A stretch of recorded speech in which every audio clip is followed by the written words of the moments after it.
Rain hammered the city like bullets against stone.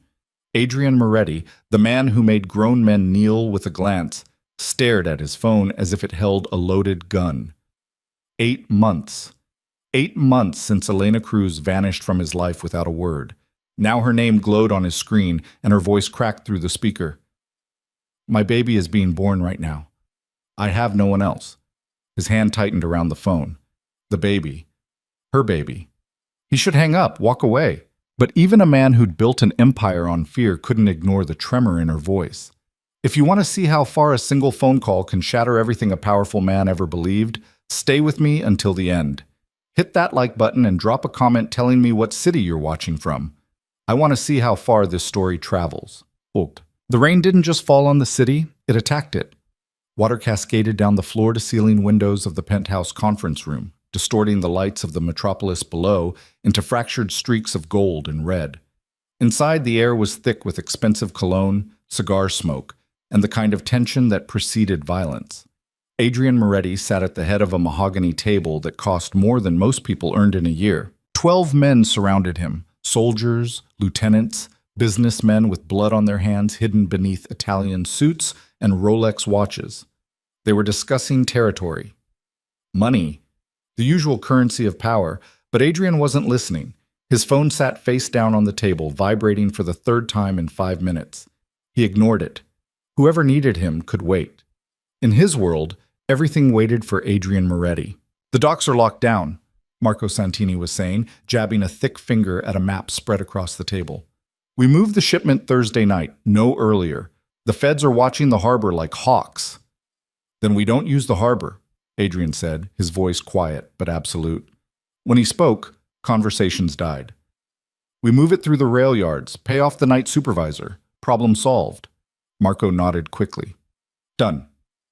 The phone buzzed again. This time, Adrian's jaw tightened. He glanced down at the screen. Elena Cruz. His pulse stuttered, a sensation so unfamiliar it almost felt like illness. He hadn't heard from Elena in 8 months. Not a word. Not a message. She'd simply disappeared one morning, leaving behind nothing but an empty closet and a hole in his chest he refused to acknowledge. He told himself he didn't care, that women came and went, that attachment was weakness. But now her name glowed on his phone like an accusation. Boss, Marco's voice cut through his thoughts. You good? Adrian's eyes lifted, cold and unreadable. Continue. Marco hesitated, then returned to the map. The rail yards give us clean access, but we'll need... The phone rang. Not a text, a call. Adrian stared at it. Around the table, conversations faltered. Everyone knew the rule. Adrian Moretti didn't answer calls during meetings. Not for anyone. But his hand moved before his mind could stop it. He picked up the phone, swiped to answer, stood and walked toward the window, his back to the room.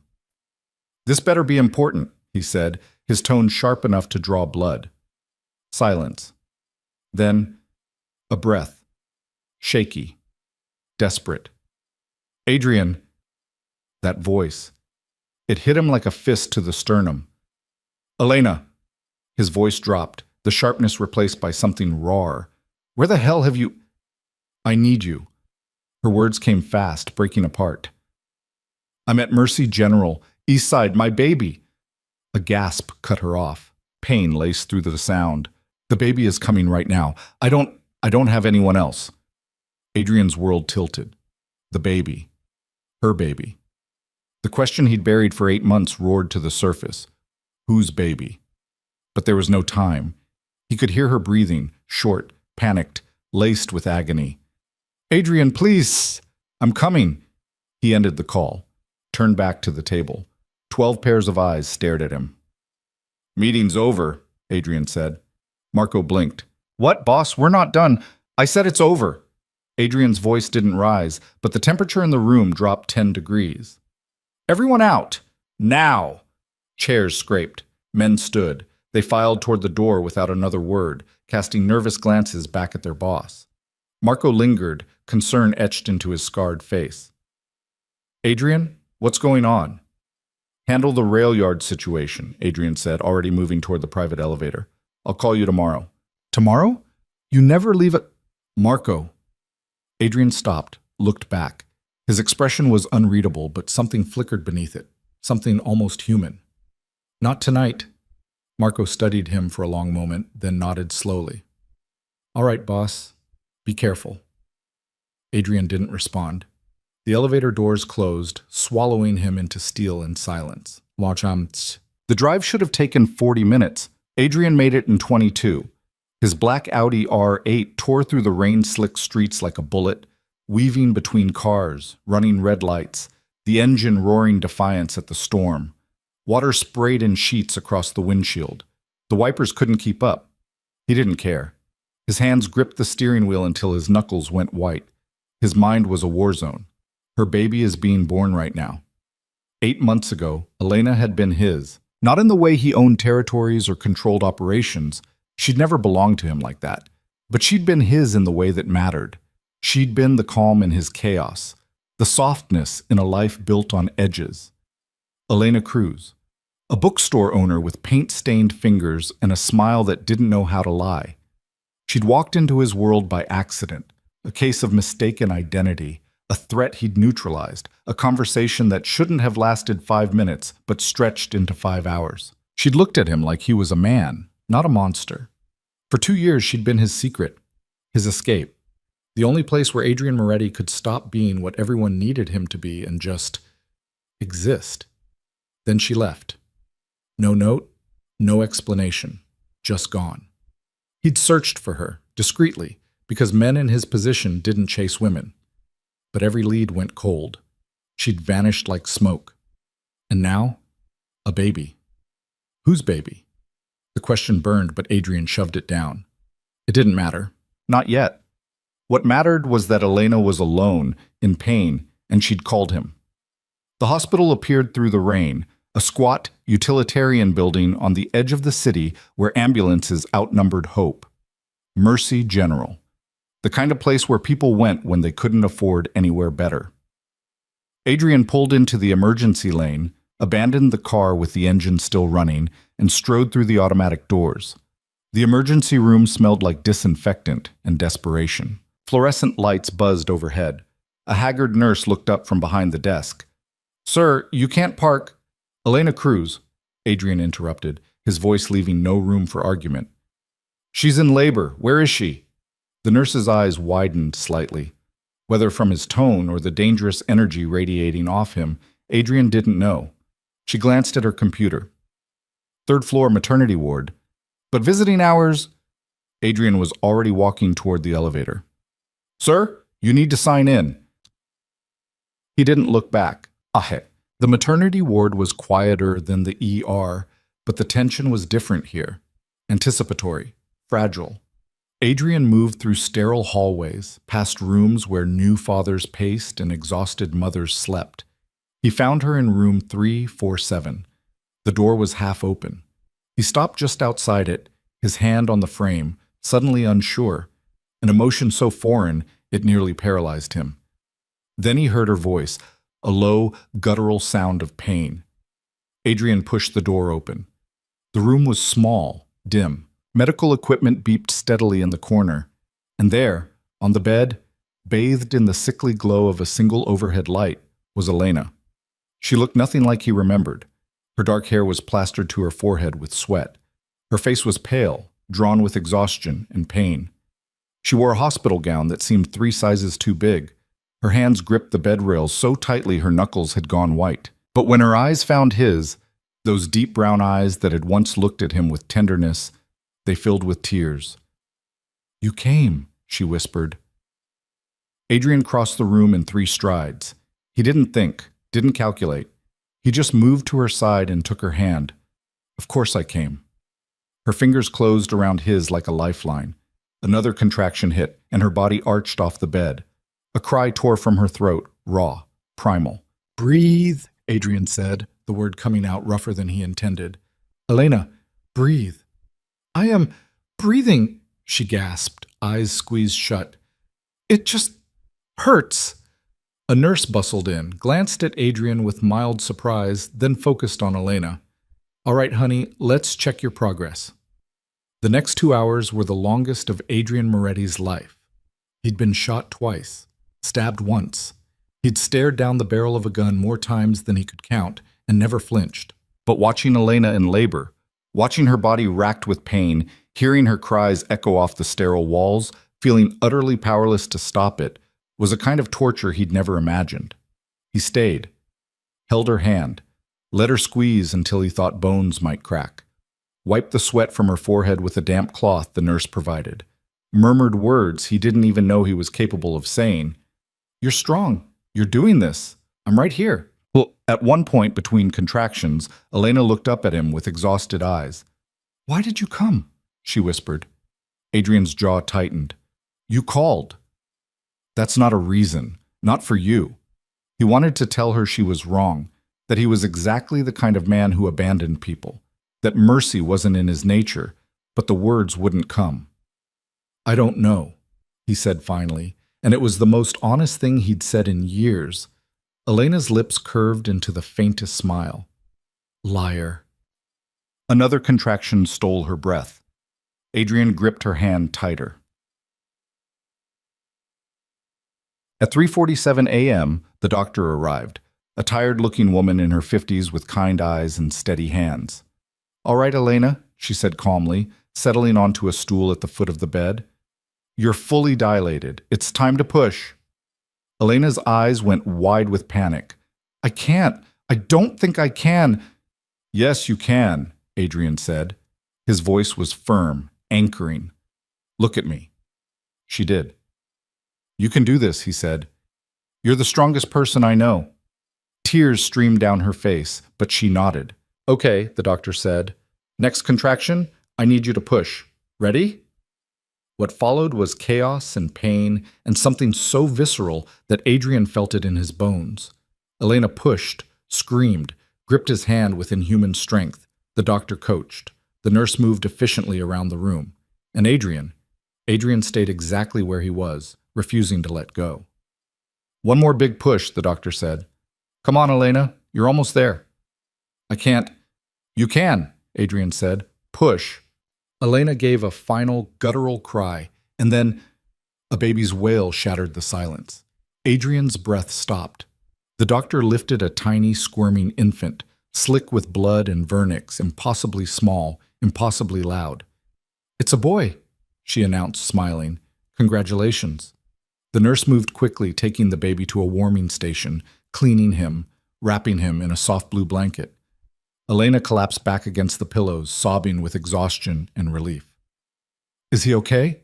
she gasped. "Is he see?" "He's perfect," the nurse assured her. 10 fingers, 10 toes, healthy lungs clearly. She smiled.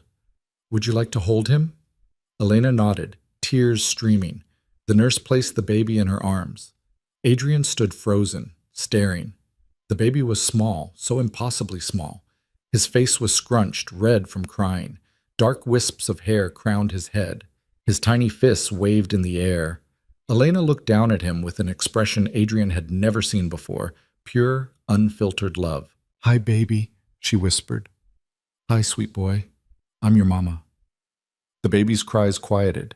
His unfocused eyes blinked open, and Adrian felt the world tilt. Because he knew those eyes. He'd seen them every morning in the mirror for 34 years. "Elena," Adrian said, his voice barely above a whisper. "Whose baby is this?" She looked up at him. Fresh tears spilled down her cheeks. "Yours," she whispered. "He's yours, Adrian." The room seemed to shrink. The air grew thin. Adrian stared at the baby, his son, and felt something crack open inside his chest. "You want to hold him?" Elena asked softly. Adrian didn't trust himself to speak. He nodded. Carefully, Elena shifted, and the nurse helped transfer the baby into Adrian's arms. He'd held guns, knives, weapons designed to destroy. He'd never held anything this fragile. The baby was warm, solid, real.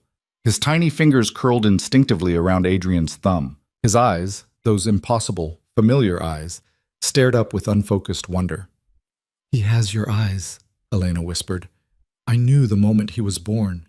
Adrian couldn't breathe, couldn't think. The man who commanded an empire, who inspired fear with a glance, who'd built his life on control. He was undone by 8 pounds of life cradled in his arms. What's his name? Adrian asked, his voice rough. Elena smiled through her tears. I was thinking, Gabriel. Gabriel. Adrian looked down at his son, at Gabriel, and felt the armor he'd worn his entire life begin to crack. Gabriel, he repeated. The name felt sacred on his tongue. For the next 3 hours, Adrian didn't leave.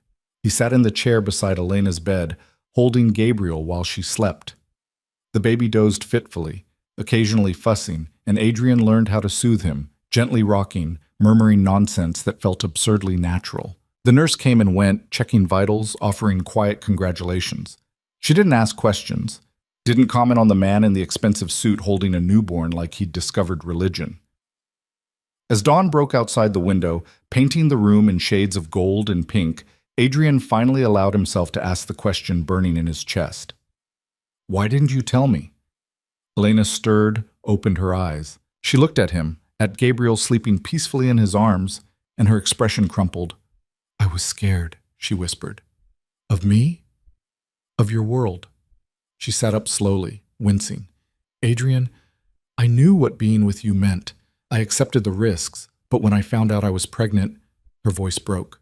I couldn't let him grow up as a target, as leverage against you, as something your enemies could use. Adrian's jaw clenched, because she was right. In his world, love was weakness. Family was vulnerability. A child would be a weapon pointed directly at his heart, and everyone would know it. So you left, Adrian said. I had to. Tears streamed down her face. I thought if no one knew, if I disappeared completely, he'd be safe. You'd be safe. I could raise him quietly, away from all of it. Why call me tonight? Elena let out a shaky breath. Because I was alone. Because I was terrified. And because she looked at him, eyes raw with honesty. Because even after everything, you're the only person I wanted beside me. Adrian stared at her. At this woman who'd loved him enough to walk away, who'd sacrificed everything to protect a child he hadn't known existed. I would have protected you both, he said quietly. I know. Elena smiled sadly. But at what cost? How many people would you have had to hurt? How much blood would you have spilled to keep us safe? Adrian had no answer, because they both knew the truth. He would have burned the world down. What happens now? Elena asked. Adrian looked down at Gabriel, at his son, at the tiny human who'd existed for less than 4 hours and had already rewritten every rule Adrian lived by. I don't know, he admitted, but as he sat there, holding his child while dawn broke over the city, Adrian Moretti understood one absolute truth. Nothing would ever be the same. By mid-morning, word had spread. Adrian's phone buzzed incessantly, messages from Marco, from other lieutenants, asking where he was, if everything was all right. He ignored them all. Instead, he watched Elena sleep, watched Gabriel sleep, felt the weight of responsibility settle onto his shoulders like armor. A soft knock at the door pulled him from his thoughts. Marco stepped inside, careful, cautious. His eyes swept the room, taking in Elena, the baby, Adrian sitting vigil beside them, and understanding dawned on his weathered face. Boss? Marco said quietly. Not here, Adrian replied, his tone leaving no room for argument. Marco nodded. Outside? Adrian glanced at Elena. She was still sleeping. Carefully, he placed Gabriel in the hospital bassinet, then followed Marco into the hallway. They walked to a small waiting area, empty at this hour, plastic chairs and outdated magazines scattered across chipped tables. Talk, Adrian said. Marco ran a hand over his face. People saw you leave last night. Fast. They're asking questions. Let them ask. Adrian, Marco's voice dropped. You disappeared for 12 hours. You're never unreachable. And now I find you in a hospital, sitting with a woman and a... He trailed off, eyes widening. Is that your kid? Adrian met his gaze steadily. Yes. Marco's expression cycled through shock, confusion, then grim understanding. Jesus, does anyone else know? Just you. And the woman? Her name is Elena, and she's off limits completely. Marco nodded slowly. For how long? Forever. Silence stretched between them. Marco studied Adrian with the familiarity of someone who'd stood beside him for 15 years, through wars, betrayals, blood. You know what this means, Marco said finally. A child makes you vulnerable. If the wrong people find out, they won't. Adrian, you walked into a public hospital. You've been here for hours. Security cameras, nurses, visitors. You think no one noticed? Adrian's jaw clenched. Because Marco was right. In trying to be there for Elena, for Gabriel, he'd exposed them. We have maybe 24 hours before this gets out, Marco continued. Once it does, every rival, every ambitious soldier looking to make a name, every Fed trying to find leverage, they'll all know. That woman and that baby will have targets on their backs. Adrian's hands curled into fists. Then we move them. Safe house, private security, whatever it takes. And then what? You live a double life, sneak away for birthdays and bedtime stories while running an empire? Marco shook his head. That's not sustainable. You know it's not. What are you suggesting? Marco hesitated, then said what they were both thinking. You walk away. The words hung in the air like a death sentence. From everything, Marco continued. You disappear. New identity, new city, new life. Take them somewhere safe and never look back. I can't just abandon. You can, Marco interrupted. You've built this organization to run without you. Lieutenants in place, systems established. You step down, someone steps up. That's how it works. And the people who depend on me? Will survive. Marco's expression softened. Adrian, you've given 15 years to this life. You've bled for it, killed for it. Maybe it's time to live for something else. Adrian looked through the window, toward the room where his son slept, where the woman he'd never stopped loving rested. I need to think, he said. Marco nodded. You've got time, but not much. He turned to leave, then paused. For what it's worth, I think you'd make a good father. He left Adrian alone with the impossible choice. The next 2 days passed in a surreal haze. Adrian stayed at the hospital. He told himself it was temporary, just until Elena was strong enough, until he figured out a plan. But the truth was simpler. He couldn't leave. He learned how to change diapers, badly at first, then with increasing competence. He learned that babies cried for reasons that made no logical sense and stopped crying for even less. He learned that exhaustion was a physical state he'd never truly understood. And he learned what it felt like to be needed, not as a boss, not as a weapon, but as a father. On the second night, while Elena slept and Gabriel fussed in his arms, Adrian made a decision. He pulled out his phone, made a call. Marco, set up a meeting, tomorrow morning, everyone. You sure about this? Marco asked. No, Adrian admitted, but I'm doing it anyway. The next morning, Adrian stood in the same penthouse conference room where this had all begun. The same 12 men sat around the same table. But everything felt different. I'm stepping down, Adrian said without preamble. Shock rippled through the room. Men exchanged glances. Someone laughed nervously, thinking it was a joke. I'm serious, Adrian continued. Effective immediately. I'm out. Marco will assume operational control. Territory divisions stay as they are. Existing agreements remain in place. Anyone has a problem with that? Take it up with Marco. What the hell are you talking about? Santini demanded. You don't just leave. I just did. Why? Another lieutenant asked. Did something happen? Are the feds? This isn't about the feds, Adrian interrupted. This is personal. Personal? Santini's eyes narrowed. What's more important than my family? Adrian's voice cut through the room like a blade. I have a son, and I'm choosing him. Silence. Then chaos. Questions, protests, arguments about loyalty and legacy and what this meant for the organization. Adrian let them talk, let them rage. Then he raised a hand, and the room fell silent. I built this, he said quietly, and now I'm walking away from it. Anyone who has a problem with that can try to stop me. But I promise you, it won't end well. No one moved. Good. Adrian looked around the table one last time. It's been an honor. Marco, it's yours. He turned and walked out. Behind him, voices erupted again. But Adrian didn't look back. He had a son to meet, a life to start. And for the first time in 15 years, Adrian Moretti felt something he'd forgotten existed. Hope.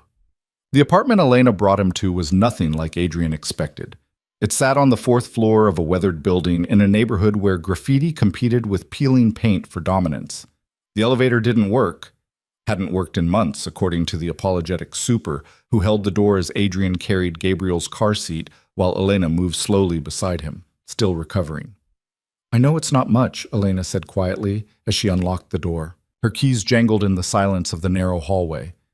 "But it's safe, quiet. No one asks questions here." Adrian said nothing. He was too busy cataloging exits, sight lines, vulnerabilities. The hallway had poor lighting, good for anonymity, bad for security. Single stairwell, fire escape visible through a grimy window at the end of the hall. No security cameras. She'd chosen well for disappearing, terribly for protection. The apartment itself was small, a one-bedroom with a kitchenette that barely deserved the name, and a living room that could fit a couch, a bookshelf, and little else. But it was clean, warm. Books lined every available surface, stacked on the floor, crammed into shelves, piled on the windowsill. The scent of old paper and lavender hung in the air.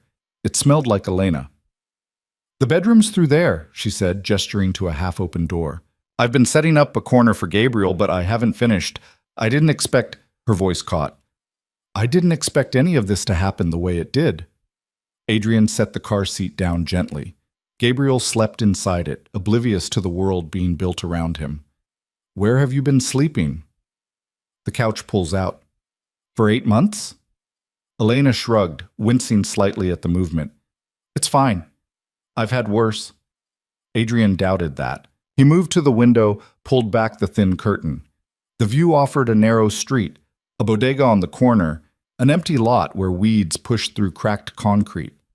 3 floors down, a group of teenagers loitered near a graffitied wall, passing something between them that probably wasn't legal. "You've been living here alone," Adrian said. It wasn't a question. "Yes." "Working?" "I do freelance editing, online. It doesn't pay much, but it's flexible." She lowered herself carefully onto the couch. Exhaustion had carved shadows under her eyes. "I made it work." Adrian turned to face her. "You shouldn't have had to." "I made my choice." "A choice I would have changed if you'd given me the chance." Elena met his gaze steadily. "Would you? Really? Or would you have tried to lock me away in some secure location surrounded by armed guards, living like a prisoner for my own protection?" Adrian's jaw tightened because she wasn't wrong. That's exactly what he would have done.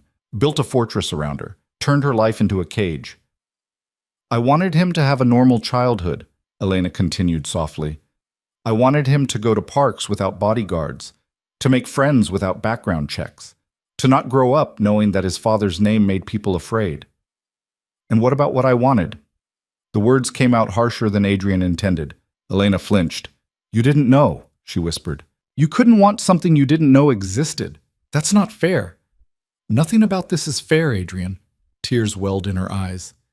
"You think I wanted to do this alone? You think I didn't lie awake at night wishing you were there? Wishing things were different?" She wiped roughly at her face. "I gave up the man I love to protect our son. Don't tell me about fair." "The man I love?" Present tense. Adrian crossed the room in 2 strides, knelt in front of her. He took her hands, so much smaller than his, calloused from work he should have prevented. "I'm here now," he said, "and I'm not leaving." Elena searched his face. "You say that now, but your world—" "I left my world." Adrian's voice was firm, certain. "I walked away from all of it. The organization, the power, everything. It's done." Her eyes widened. "What?" "I stepped down this morning, handed control to Marco. I'm out." "Adrian, you can't just— That's your life. Everything you built was built on blood and fear." He squeezed her hands gently. "I don't want Gabriel growing up in that shadow. I don't want you looking over your shoulder for the rest of your life. So I made a choice. The same choice you made 8 months ago." His voice dropped. "I chose him. I chose you." Elena stared at him, tears streaming freely now. "You have no idea what you've just done." "Yes, I do." "No." She shook her head. Adrian, walking away doesn't erase what you were. The people you've crossed, the enemies you've made, they don't just forget, and now you've shown weakness. You've given them a target. Adrian's expression hardened. Let them come. And then what? You fight them? Kill them? That's the life you're trying to leave. She was right, and Adrian knew it. Walking away from power didn't grant immunity from consequences. It just made you vulnerable to them. Then we disappear, he said. Completely. New city, new names, new life. You'd do that? I already did. Elena pulled one hand free, touched his face. Her fingers trembled. Who are you? Because the Adrian Moretti I knew would never— He wouldn't, Adrian agreed. But I'm not him anymore. A small cry interrupted them. Gabriel was waking, his face scrunching with the promise of a wail. Adrian stood, moved to the car seat, lifted his son with a care that still felt foreign. Hey, he murmured. I've got you. Gabriel's cries quieted to whimpers. His tiny fist found Adrian's finger, gripped it with surprising strength. Elena watched them, something breaking and healing simultaneously in her expression. We need to leave tonight, Adrian said quietly. The longer we stay, the more dangerous it gets. Tonight? Adrian, I just got out of the hospital, which is why we need to move fast, before anyone connects the dots. He looked at her. Pack light. Only what you can't replace. I'll handle everything else. Where will we go? Somewhere no one will think to look. Adrian's mind was already working, cataloging options, calculating risks. Small town, middle of nowhere, the kind of place where people mind their own business. And then what? We just live there? We build a life there. Adrian said it with the same certainty he once used to issue orders. Real jobs, real neighbors, everything normal. Elena let out a shaky laugh. You don't know how to be normal? Then I'll learn. She studied him for a long moment, then nodded. Okay, but Adrian, if we're doing this, if we're really starting over, we do it completely. No halfway. No keeping one foot in your old world. I know. That means no money from your accounts. They can trace that.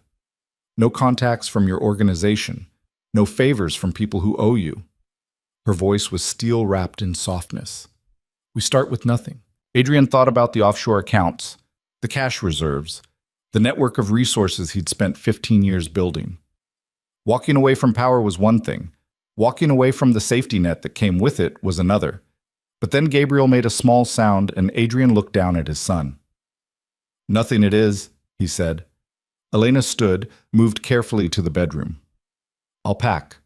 But Adrian, we're going to need at least some money to get started. Rent, deposits, basic supplies. I have cash.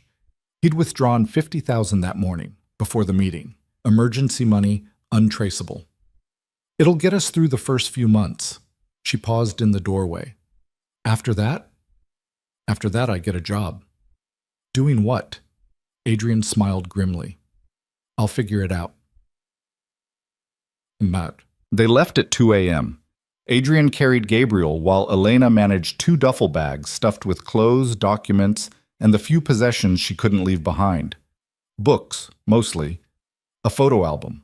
A small wooden box that she didn't explain and Adrian didn't ask about. The car was new, purchased that afternoon with cash from a private seller who didn't ask questions. A 5-year-old Honda Civic, unremarkable and reliable. Adrian had ditched the Audi in a long-term airport lot, keys in the ignition, an invitation for someone to make it disappear. He'd also ditched his phone. Both phones, actually, the personal one and the encrypted one his organization used.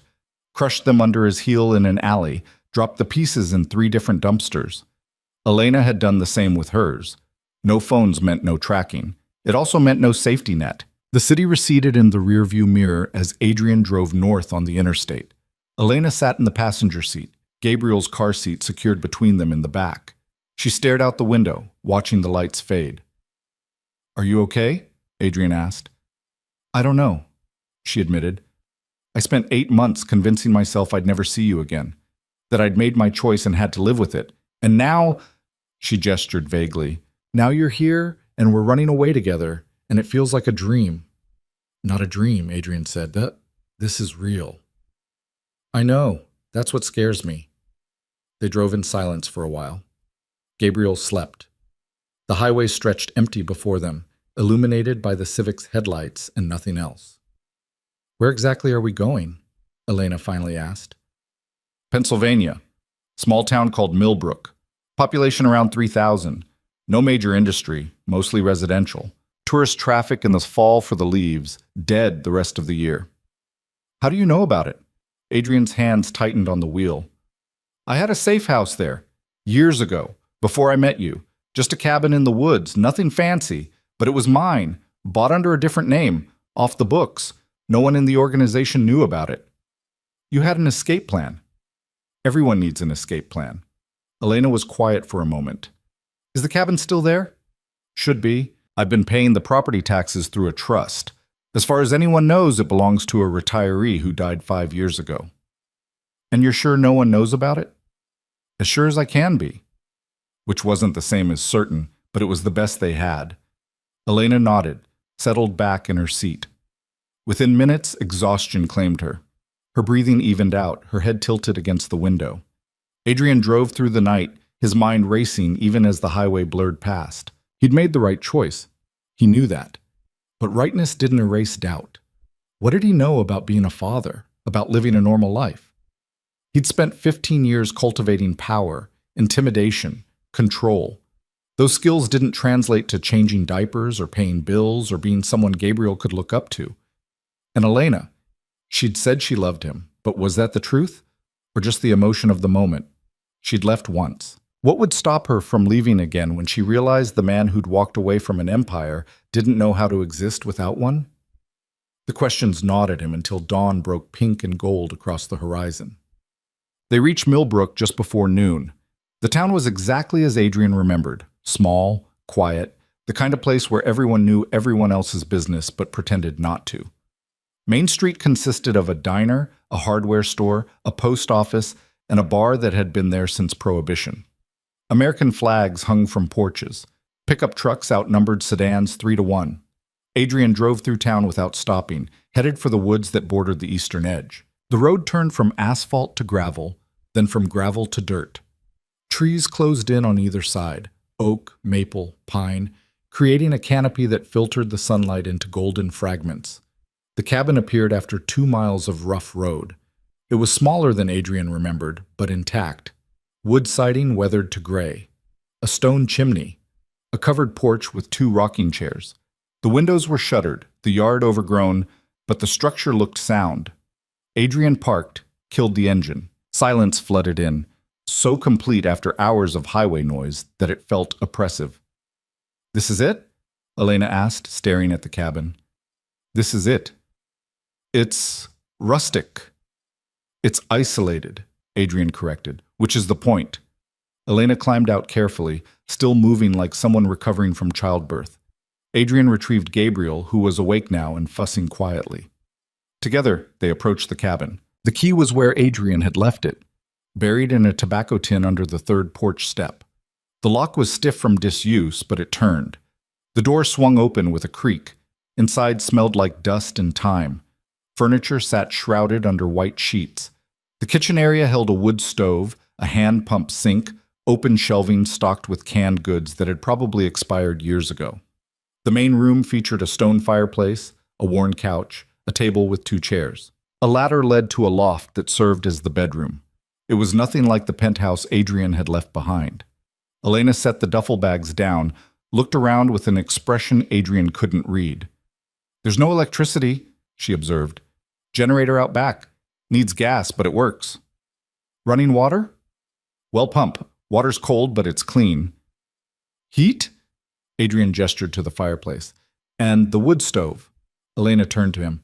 "Adrian, we have a newborn. He needs—" "I know." Adrian cut her off gently. "This is temporary. Just until I can find work, get us a real place in town. But for now, it's safe. No one knows we're here. No one can find us." Elena looked like she wanted to argue. Then Gabriel let out a wail, and the argument died. Priorities shifted. "He needs to eat," she said, "and I need to lie down." "There's a mattress in the loft, clean sheets in that trunk," Adrian pointed. I'll get the generator running. Bring in the supplies. Elena nodded, took Gabriel from him. Her fingers brushed his, and for a moment they just stood there. Two people who'd blown up their lives for a chance at something that might not even exist. Thank you, Elena whispered, for doing this. Adrian wanted to say he wasn't doing it for thanks, that he was doing it because he had no other choice, that walking away from his son was impossible the moment he'd held him. But what came out was simpler. You're welcome. The first week was brutal. Adrian had lived rough before. His early years hadn't been soft. But that was 2 decades ago.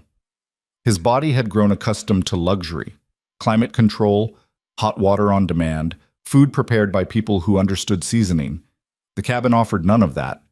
The generator worked but guzzled gas. Adrian rationed its use.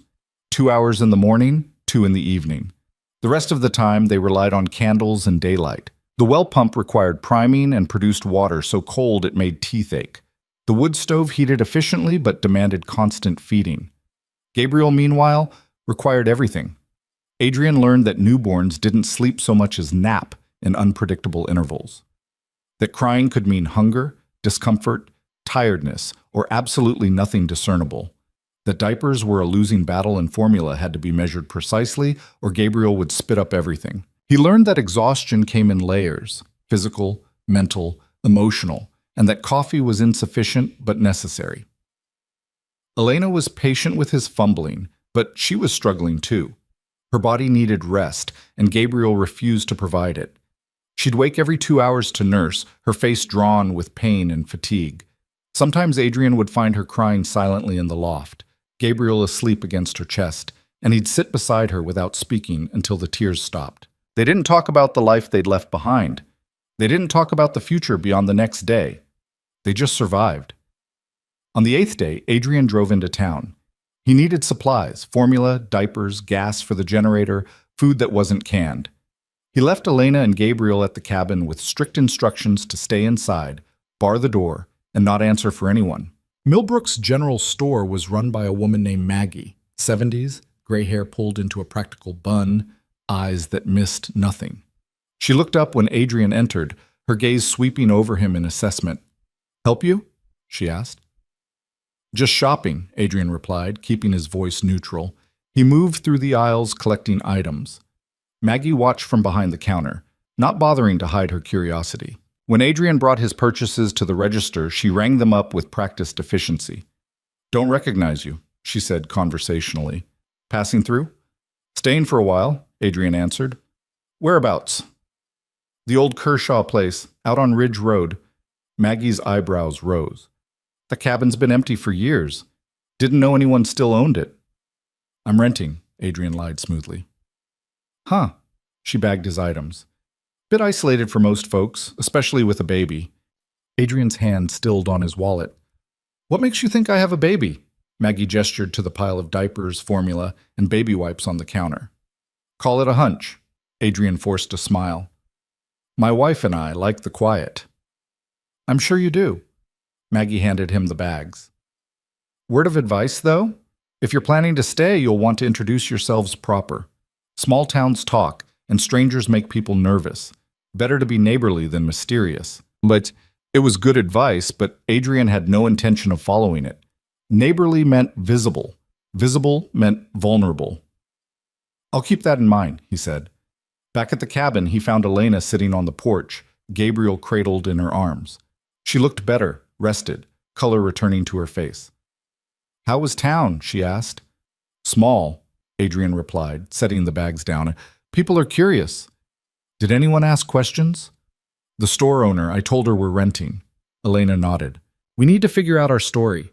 If people start asking, we need to have answers that match." She was right. Adrian settled into the rocking chair beside her. "All right, we're married. That's simple enough. Names?" "Nothing too different from our real ones," Elena suggested. "Easier to remember. How about Alex and Ella Morgan?" "Morgan works." Adrian tested the name in his mind. Alex Morgan. It fit well enough. "I'm a mechanic. You're a freelance editor. We moved here for the quiet, to raise our son away from the city." "Which city?" "Baltimore. Big enough to be believable. far enough that no one will have connections. Elena smiled faintly. Look at you building a cover story. I've built a few in my time. Her smile faded. Adrian, Alex, we need to talk about money. How much do we have left? Adrian had been avoiding that calculation. After supplies, maybe 38,000. That'll last us 6 months if we're careful. Less if we rent an actual apartment. I'll find work. Doing what? You just said you're a mechanic. Are you actually a mechanic? I know cars, Adrian said defensively. I can learn the rest. Elena looked skeptical, but didn't argue. Gabriel chose that moment to fuss, and she stood, swaying gently. He needs to eat. Can you get the formula ready? Adrian nodded, heading inside. As he measured powder and warmed water, he heard Elena singing softly on the porch, a lullaby in Spanish, her voice cracked but sweet. It was the most peaceful sound he'd heard in years. Mama. 3 days later, Adrian walked into Millbrook's only auto repair shop. It was a 2-bay garage attached to a gas station run by a man named Frank, mid-50s, permanently oil-stained, with the build of someone who'd worked with his hands his entire life. He looked up from an engine block when Adrian entered. Help you? Frank asked, wiping his hands on a rag. I'm looking for work, Adrian said. I'm good with cars. Frank's eyes narrowed. You got experience? Rebuilt 3 engines from scratch. Can handle bodywork, electrical, diagnostics. I'm a fast learner. You local? Just moved here, cabin on Ridge Road. Frank grunted. The Kershaw place. Heard someone was squatting there. Renting, Adrian corrected. Sure you are. Frank studied him. What's your name? Alex Morgan. Well, Alex Morgan, I don't usually hire people off the street, but he gestured to the cluttered garage. I'm drowning in work. My last guy quit 3 weeks ago, moved to Pittsburgh. If you're half as good as you say, I could use the help. What's the pay? $15 an hour, cash, no benefits. You work when I need you, which is most days. It was a fraction of what Adrian used to make in an hour. He'd once spent more than $15 on a single cup of coffee. I'll take it, Adrian said. Frank extended an oil-stained hand. When can you start? Tomorrow. They shook on it. Thumb. Adrian returned to the cabin feeling something unfamiliar, pride in honest work earned, not taken. Elena was inside, folding clothes she'd washed by hand in the sink. Gabriel slept in a makeshift bassinet Adrian had fashioned from a drawer and blankets. I got a job, Adrian announced. Elena looked up, genuine surprise crossing her face. Already? Auto shop in town. 15 an hour. It's not much, but Elena crossed the room, wrapped her arms around him. It's everything. Adrian held her, breathing in the scent of her hair, still lavender, even here. We're going to be okay, he said. I know. Elena pulled back, looked up at him. Because we have each other. And for the first time since Gabriel was born, Adrian believed it might actually be true. But that night, lying in the loft with Elena curled beside him and Gabriel sleeping nearby, Adrian's phone, the burner he'd bought in town, buzzed with a text from a number he didn't recognize. We need to talk. M. Marco. Adrian stared at the message, his pulse quickening. He'd covered his tracks, changed names, ditched devices, disappeared completely. So how the hell had Marco found him? He deleted the text, powered off the phone, and lay awake until dawn, listening to Gabriel breathe, feeling the fragile peace he'd built start to crack. Adrian didn't tell Elena about the text. He told himself it was to protect her, to keep her from worrying. But the truth was simpler and more selfish. He didn't want to see the fear return to her eyes. Didn't want to watch the fragile peace they'd built shatter before it had a chance to take root. So he buried the phone in the woods behind the cabin, marked the spot with a stone, and tried to pretend Marco's message had never existed. The work at Frank's garage became Adrian's anchor to normal life. He showed up at 7 each morning when frost still clung to the grass and the town was barely awake. Frank would already be there, coffee in hand, surveying the day's work with the resigned expression of a man who knew he'd never catch up. Morning, Alex, Frank would grunt, and Adrian would respond in kind, and they'd fall into the rhythm of work that required hands more than words. Adrian discovered he was good at this. Better than good. His mind, trained to see patterns, to solve problems, to break down complex systems into manageable parts, translated perfectly to engine diagnostics. A misfire wasn't so different from a territorial dispute. Both required identifying the source, understanding the cascade of failures, and implementing a solution before everything fell apart. Within 2 weeks, Frank stopped supervising him. Within 3, customers started requesting him specifically. "That new guy really knows his stuff," Adrian overheard one afternoon, a farmer whose truck he'd just resurrected from the dead. Fixed what 3 other mechanics couldn't figure out. Frank beamed like a proud father. "Told you I had an eye for talent." The money was steady, if modest. Adrian brought home his cash wages each Friday, and Elena would count it carefully, dividing it into envelopes marked rent, food, savings, emergency. She ran their household like a military operation, stretching every dollar until it screamed. "We have enough for a security deposit," she announced one evening, 3 weeks after they'd arrived. "If we're careful, we could afford a small apartment in town, something with heat and running water." Adrian looked around the cabin, at the wood stove that required constant attention, at the pump sink that froze if the temperature dropped below 30, at the loft where they all slept together because it was the only warm space when the fire burned low. "Let's wait another month," he said. "Build up the savings a bit more." Elena studied him. "You like it here?" "It's growing on me." "Liar."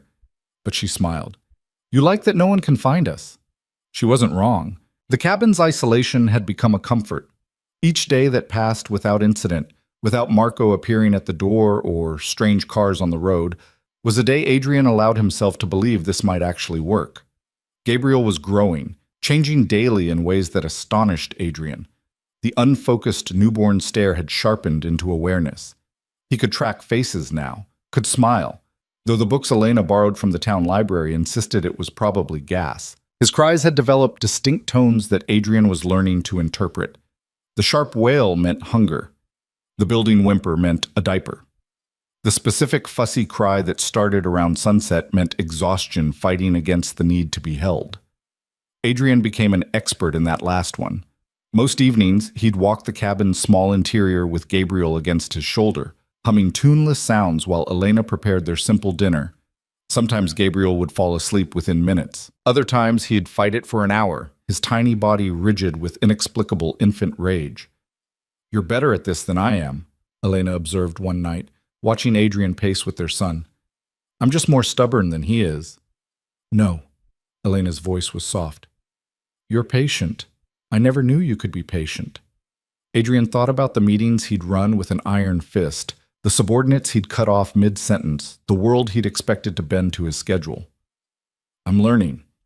Gabriel finally surrendered to sleep, his small body going limp with the suddenness of exhaustion's victory. Adrian laid him carefully in the bassinet, covering him with a blanket Elena had knitted from yard sale yarn.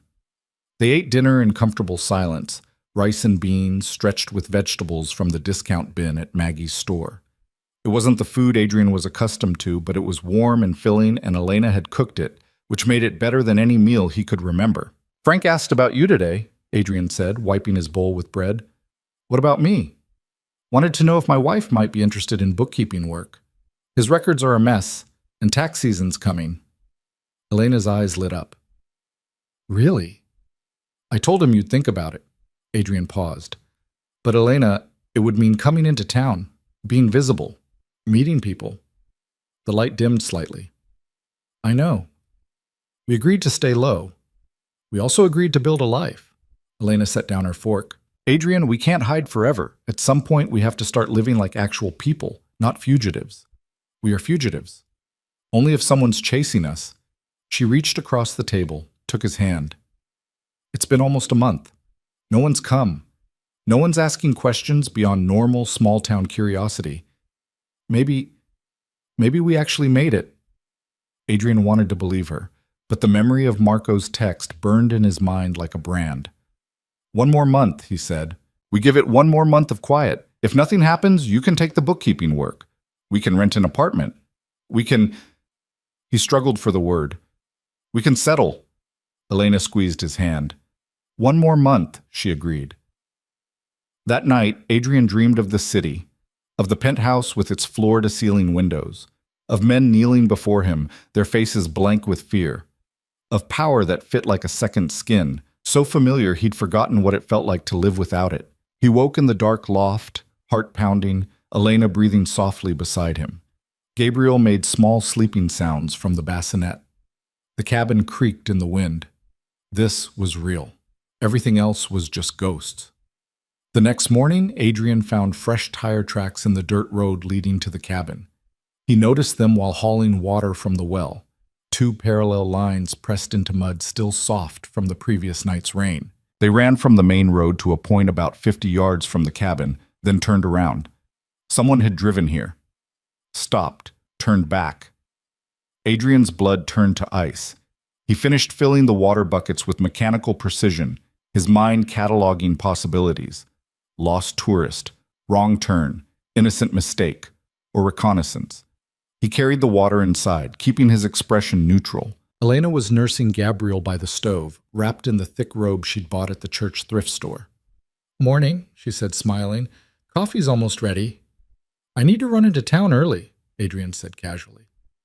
"Frank's got a rush job." It was a lie, and Elena knew it. Her smile faltered.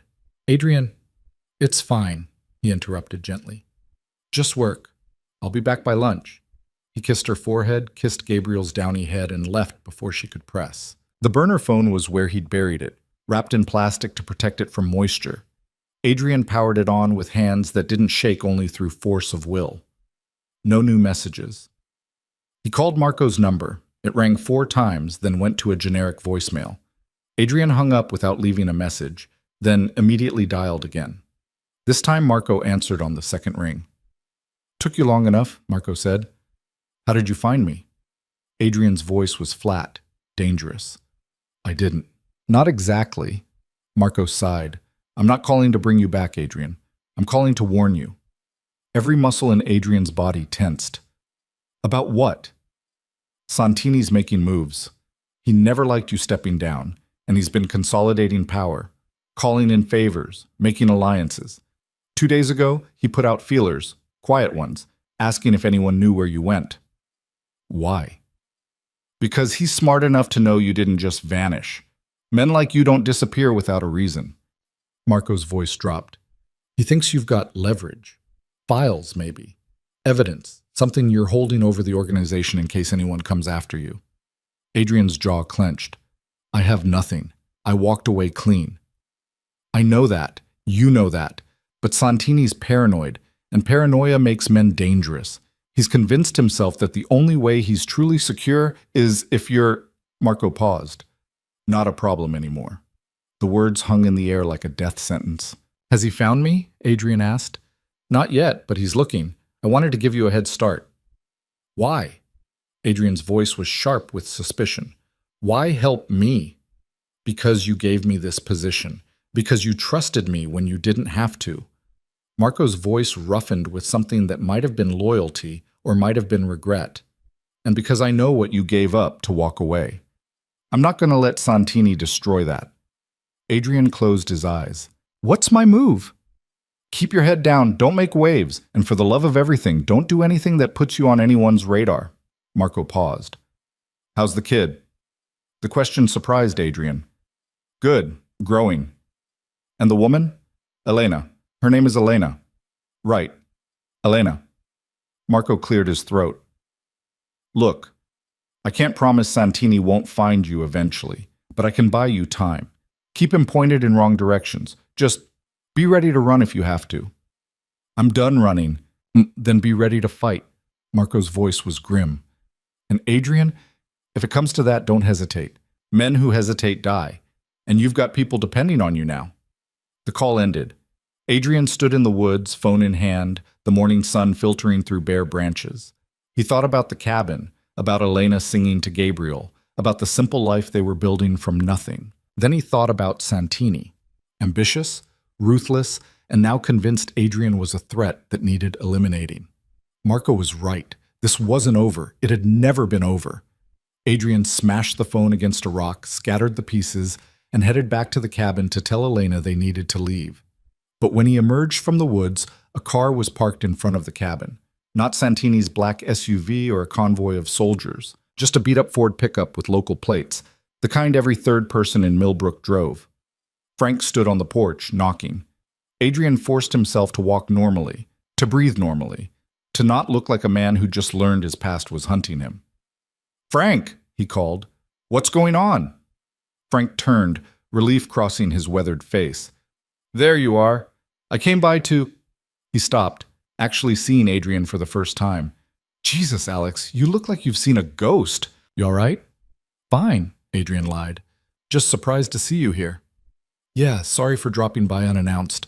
I tried calling, but—" Frank gestured vaguely. "I figured you probably don't have great cell service out here." They didn't have cell service at all, but Adrian just nodded. The cabin door opened. Elena appeared, Gabriel in her arms, her expression carefully neutral. "Can I help you?" Frank's face brightened. "You must be Alex's wife." "Frank Dennison. I run the garage where your husband works." He extended a hand. Elena shifted Gabriel carefully and shook it. "Ella Morgan. Nice to meet you." "I apologize for the intrusion, ma'am, but I've got a situation. Big job came in, fleet vehicle for the county, needs to be done by Monday or we lose the contract. It's more than I can handle alone, even with Alex's help." Frank looked between them. "I know it's the weekend, but I'm hoping I can steal your husband for a few hours. Overtime pay, time and a half." Elena looked at Adrian. Something passed between them, a question, a concern, a decision made in the space between heartbeats. "Of course," Elena said, smiling. "We can use the extra money." "You're a saint, Mrs. Morgan." Frank tipped his cap. "I'll have him back by dinner." Adrian kissed Elena quickly, whispered, "Lock the doors," against her hair, and followed Frank to the truck. As they drove toward town, Frank chatted about the county job, about the weather, about his daughter who was pregnant with his first grandchild. Adrian made appropriate sounds, but his mind was elsewhere. The tire tracks, Marco's warning, Santini's search, and now Frank, showing up at the cabin, bringing Adrian into town where he'd be visible, exposed. Paranoia whispered that it wasn't coincidence. But when they reached the garage and Frank immediately started pulling engine parts, explaining the problem with the genuine frustration of a man drowning in work, Adrian's suspicions eased. Sometimes a job was just a job. They worked through the afternoon. Adrian's hands moved with practiced efficiency, removing, repairing, replacing. The work was meditative, requiring enough focus to quiet his racing thoughts, but not so much that he couldn't plan. They needed to leave Millbrook, tonight, if possible. Take only what they could carry, abandon everything else, disappear deeper into nowhere. But where? How far would they have to run before Santini stopped looking? And what kind of life was that for Gabriel? Always moving, always hiding, never settling. "You're awful quiet today," Frank observed around 4 o'clock. "Everything okay at home?" "Fine," Adrian said automatically. "Uh-huh." Frank didn't sound convinced. He wiped his hands, grabbed 2 sodas from the ancient vending machine in the corner, tossed one to Adrian. "Look, I know we haven't known each other long, but I've been around enough to recognize when a man's carrying weight he's not talking about." Adrian took a long drink, buying time. "Just thinking about the future, making sure I can provide for my family." "You're doing fine, better than fine. You're the best mechanic I've had in 10 years. Frank leaned against the workbench. "But I get the sense you're not planning to stick around." Adrian met his gaze. "What makes you say that?" "The way you look over your shoulder, the way your wife barely comes to town. The fact that you're living in a cabin with no heat and a newborn when you've clearly got skills that could land you work anywhere." Frank's voice was gentle, not accusing. "You're running from something." Adrian's hand tightened on the soda can. "That's a hell of an assumption." "It's an observation, and I'm not judging." Frank took a sip of his drink. "I did some running myself back in the day. Different reasons, different circumstances, but I know the look." They stood in silence for a moment, the garage filled with the smell of oil and old concrete. "If you need to leave," Frank said finally, "I get it. But if you're looking for a place to stop running, Millbrook's as good as any. People here don't pry. We take care of our own. And if you're willing to put down roots, you'd be welcome." Adrian's throat tightened unexpectedly. "I appreciate that. Just think about it." Frank pushed off the bench. "Now, Let's finish this damn engine before we both lose our weekend. They worked until sunset, until the county vehicle was purring like it had just rolled off the factory floor. Frank paid Adrian in cash, $150 that felt earned in a way money never had before. Same time Monday? Frank asked as Adrian headed for his car. Adrian thought about Marco's warning, about the tire tracks, about Santini somewhere out there, hunting. Yeah, he said, Monday. When Adrian returned to the cabin, full dark had fallen. The windows glowed with candlelight. Elena had lit every candle they owned, turning the small space into something almost magical. She met him at the door, Gabriel asleep against her shoulder. We need to talk, she said. Adrian's stomach dropped. About what? About what's scaring you. Elena's voice was calm but firm. You've been different since this morning, tense, watching the woods like you expect someone to come out of them. What happened? Adrian closed the door, locked it, checked the windows. Then he told her everything. Marco's call, Santini's search, the impossible choice they were facing. Elena listened without interrupting. When he finished, she was quiet for a long time. What do you want to do? She asked finally. I want to keep you safe, both of you. That's not what I asked.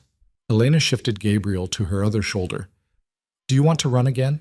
Keep moving until we're so deep in hiding that we might as well not exist? Or do you want to stay and fight for the life we're building? Fighting means risk. Living means risk. Elena's eyes were fierce. I spent 8 months hiding, Adrian. 8 months being afraid of every shadow, every stranger. I'm tired of being afraid. I want Gabriel to grow up somewhere, to have friends, to go to school, to be a kid. And I want... Her voice broke slightly. I want to stop looking over my shoulder. Adrian pulled her close, careful of Gabriel between them. If we stay, and Santini finds us, then we deal with it, together. Elena looked up at him. You're not the man you were, Adrian. You've changed, but you're still strong, still capable, and you're not alone anymore. You're asking me to bet our lives on the possibility that we can win. I'm asking you to bet our lives on us. Elena's voice was steady, certain. I love you. I've loved you since the moment you walked into my bookstore 3 years ago and pretended to be interested in Dickens. I left you to protect our son, and it nearly killed me. I won't leave you again. So we stay, and we build our life, and if trouble comes, we face it. Adrian rested his forehead against hers. You're either the bravest person I know or the craziest. Both, Elena said, smiling through tears. Definitely both. Gabriel stirred between them, making small sounds of protest at being squeezed. They laughed, pulled apart, and Adrian took his son carefully. All right, he said. We stay. But we do it smart. I'll talk to Marco again, get better intel on Santini's movements. We'll set up contingencies, escape routes, warning systems. If danger gets close, we're gone immediately. No debate. Agreed. Elena wiped her eyes. And in the meantime? In the meantime, we live. Adrian looked down at Gabriel, at his son's perfect face. Really live, not just survive. Elena moved to the small table, picked up an envelope. Then you should know, I accepted Frank's offer. I start doing his bookkeeping on Monday. Adrian's eyes widened. When did... He stopped by while you were working, brought the job offer in writing, very formal. Elena's smile was mischievous. I told him my husband and I would discuss it, but I had a feeling you'd agree. Did you? You're trying to build a life here, Adrian. I can see it.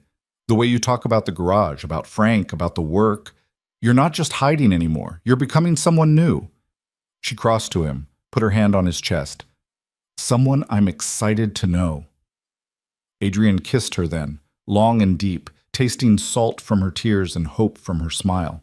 When they broke apart, Gabriel was awake and fussing. Someone needs dinner, Elena said. And someone needs a diaper change, Adrian added, wrinkling his nose. They fell into the routine they'd developed, Elena preparing formula, while Adrian changed Gabriel on the makeshift changing station they'd built from a dresser drawer and a towel. It was domestic and mundane and nothing like the life Adrian had lived.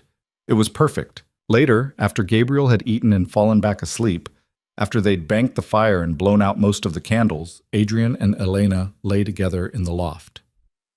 Do you miss it? Elena asked quietly. The power, the control, the respect? Adrian thought about it honestly. Sometimes, not the violence or the fear, but the certainty, knowing exactly who I was, what I was capable of, what role I played. That was, he searched for the word, comfortable. And now? Now I'm figuring it out, learning who Alex Morgan is, what kind of father he wants to be, what kind of man. Adrian pulled her closer. It's harder, scarier, but it's real in a way nothing else has ever been. Elena was quiet for a moment. I'm proud of you. The words hit Adrian harder than any insult or threat ever had. Why? Because you chose the hard thing, the uncertain thing. You chose us over everything you knew. She kissed his jaw. That takes more courage than ruling an empire ever did. Adrian held her until her breathing evened into sleep. Then he lay awake, listening to the sounds of his family, Elena's soft breaths, Gabriel's occasional sighs, the cabin creaking in the wind. Somewhere out there, Santini was searching. Marco was buying time. The life Adrian had left behind was refusing to let him go. But here, in this moment, he had everything that mattered, and he would burn down anyone who tried to take it away. The next morning brought unexpected visitors. Adrian was outside chopping firewood, a task that had become both necessity and meditation, when he heard the crunch of tires on gravel. He set down the axe, wiped sweat from his forehead despite the cold, and watched as two vehicles approached. Not SUVs, not Santini's men. A minivan and a sedan, both weathered by years in use. They parked, and people emerged. Frank and his wife, a woman named Carol with kind eyes and graying hair. Another couple Adrian recognized from the garage. Bill, who owned the hardware store, and his husband Marcus. And Maggie from the general store, carrying what looked like a casserole dish. Elena appeared at the cabin door, Gabriel in her arms, her expression uncertain. Frank approached with a smile. Morning, Alex. Hope we're not intruding. That depends on what you're doing here, Adrian said carefully. Well, Frank gestured to the group. Carol and I were talking, and we realized, here you are, new family in town, living way out here with a newborn, probably haven't had a decent meal in weeks. So we organized a little welcome. More like Carol organized it, Maggie interjected, moving toward the cabin. But we all agreed Millbrook could use some new blood, and the best way to make people feel welcome is to show up with food. Carol carried a box of groceries. Bill and Marcus had a portable heater. Frank had a toolbox. We figured, Carol said gently, addressing Elena, that you might appreciate some help winterizing this place. It's going to get cold soon, and with a baby, we couldn't possibly, Elena started. You absolutely can, Maggie interrupted, already setting up the casserole in the kitchen. This is what we do here. We take care of each other, so stop arguing and let us help. What followed was the strangest few hours of Adrian's life. These people, practical strangers, descended on the cabin with the efficiency of a military operation. Frank and Bill reinforced the window frames, added weather stripping, checked the chimney flue. Marcus set up the heater in the loft and showed Adrian how to position it for maximum efficiency without creating a fire hazard. The women clustered in the kitchen, cooking, organizing, and interrogating Elena with the friendly ruthlessness of people who meant well but wouldn't take no for an answer.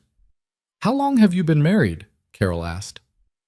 4 years, Elena answered, the lie smooth and practiced. And you moved here from Baltimore? Maggie added, unpacking groceries into the cabin's limited storage. Yes, we wanted somewhere quieter, better for raising Gabriel. Smart, Carol smiled. Cities are no place for children. Too much noise, too many strangers. Adrian worked alongside Frank, hyper-aware of every question, every probe. But the interrogation never came. Just normal conversation, normal curiosity, the kind of questions people asked because they cared, not because they suspected. By noon, the cabin had been transformed. The windows no longer leaked cold air. The loft had a heater that would keep Gabriel warm through winter. The kitchen held enough food to last 2 weeks, and Adrian and Elena had been welcomed into a community they'd never asked to join. Thank you, Elena said as the group prepared to leave. Her voice was thick with emotion. You didn't have to do any of this. Of course we did, Carol said, hugging her carefully around Gabriel. You're one of us now. When they were gone, Adrian and Elena stood in the cabin, surrounded by the evidence of kindness they hadn't expected and didn't know how to process. "They think we belong here," Elena whispered. "Maybe we do," Adrian replied.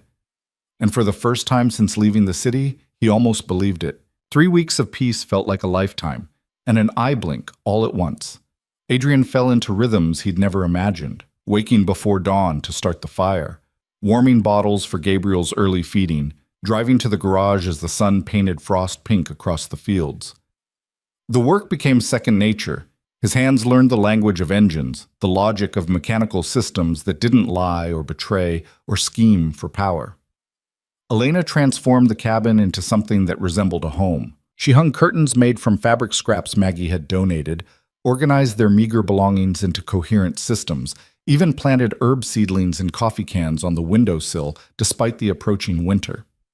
Every Friday, she went to Frank's garage with Gabriel strapped to her chest, spending 3 hours sorting through receipts and invoices while the baby dozed against her heartbeat. The town embraced them with the uncomplicated warmth of people who believed in second chances without needing to know what came first. Carol invited them to Sunday dinner. Bill offered Adrian first pick from estate sales where tools could be bought for pennies.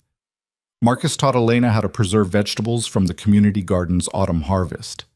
Maggie kept a running tab at the general store, waving away concerns about payment with gruff affection. "You'll pay it forward someday," she'd said. "That's how it works here." Gabriel grew with the alarming speed of infants who refused to stay small. His eyes lost their newborn vagueness, focusing now with clear intent. He could track voices, turn toward sounds, and his smiles, real smiles, not gas, came more frequently. Adrian would spend entire evenings holding him, watching expressions flit across his tiny face, marveling at the impossibility of loving something this much. "He looks like you when you concentrate," Elena observed one night. She was doing Frank's books at the table, Gabriel asleep in a basket beside her. "Same furrow between the eyebrows." Adrian glanced up from the engine manual he was studying. "I don't furrow." "You absolutely furrow." Elena smiled without looking up from her ledger. "You're doing it right now." The domesticity should have felt foreign. Adrian had built his life on adrenaline and control, on making decisions that moved millions of dollars and ended lives. Quiet evenings with paperwork and baby sounds should have felt like a prison. Instead, it felt like freedom. But the past never stays buried when you've buried it shallow. The call came on a Tuesday, 3 days before Thanksgiving. Adrian was under a Chevy Silverado, replacing a rusted exhaust system, when Frank appeared beside the lift. "Alex, you got a minute?" Something in Frank's tone made Adrian's instincts flare. He rolled out from under the truck, wiped his hands. "What's wrong?" "Nothing's wrong exactly." Frank's expression was troubled. "But there's a guy at the counter asking for you. Says he's an old friend from Baltimore." Every muscle in Adrian's body went taut. "What does he look like?" "Expensive suit, city haircut, driving a BMW with Maryland plates." Frank's eyes narrowed. "Doesn't look like any friend of yours I'd imagine." Adrian's mind raced through possibilities. Marco wouldn't come himself, too risky. Santini wouldn't announce himself, too obvious, which meant this was either a scout or someone else entirely. "Tell him I'll be there in 5 minutes," Adrian said. "And Frank? Stay close to the counter." Frank studied him for a long moment. "This the trouble you've been running from?" "Maybe. I don't know yet." "You need backup. You say the word." Frank's hand moved to his belt, where Adrian suddenly realized he carried more than just tools. "I don't know what your story is, Alex, and I don't need to. But you're one of ours now. That means something." The simple loyalty hit Adrian harder than it should have. "Thank you, but let me handle this." He washed his hands quickly, checking his reflection in the scratched bathroom mirror. The man looking back was different from the one who'd ruled the city 3 months ago. Leaner from physical labor. Weathered from outdoor work, hair longer, less styled. He looked like Alex Morgan, mechanic. But his eyes were still Adrian Moretti's eyes. The man waiting at the counter was young, maybe 25, with the polished look of someone who spent more on his watch than most people spent on rent. He smiled when Adrian emerged, the expression not quite reaching his eyes. "Alex Morgan?" he asked, extending a hand. Adrian didn't take it. "Do I know you?" "Not personally, no. but we have mutual acquaintances. The man's smile widened. My name is David Chen. I'm an attorney with Whitmore and Associates. I've been trying to reach you about a legal matter. Every instinct screamed trap, but Adrian kept his expression neutral. I don't have any legal matters. Actually, you do. David pulled an envelope from his briefcase. You've been named as a beneficiary in an estate settlement. I've been authorized to deliver these documents personally and answer any questions you might have. Adrian stared at the envelope like it might bite. Whose estate? A woman named Margaret Kershaw. I believe you knew her? The name meant nothing to Adrian. He'd never heard it before, which meant this was either elaborate misdirection or someone had done their research on the cabin's previous owner. I didn't know any Margaret Kershaw, Adrian said carefully. According to our records, you've been residing in property formerly owned by Mrs. Kershaw.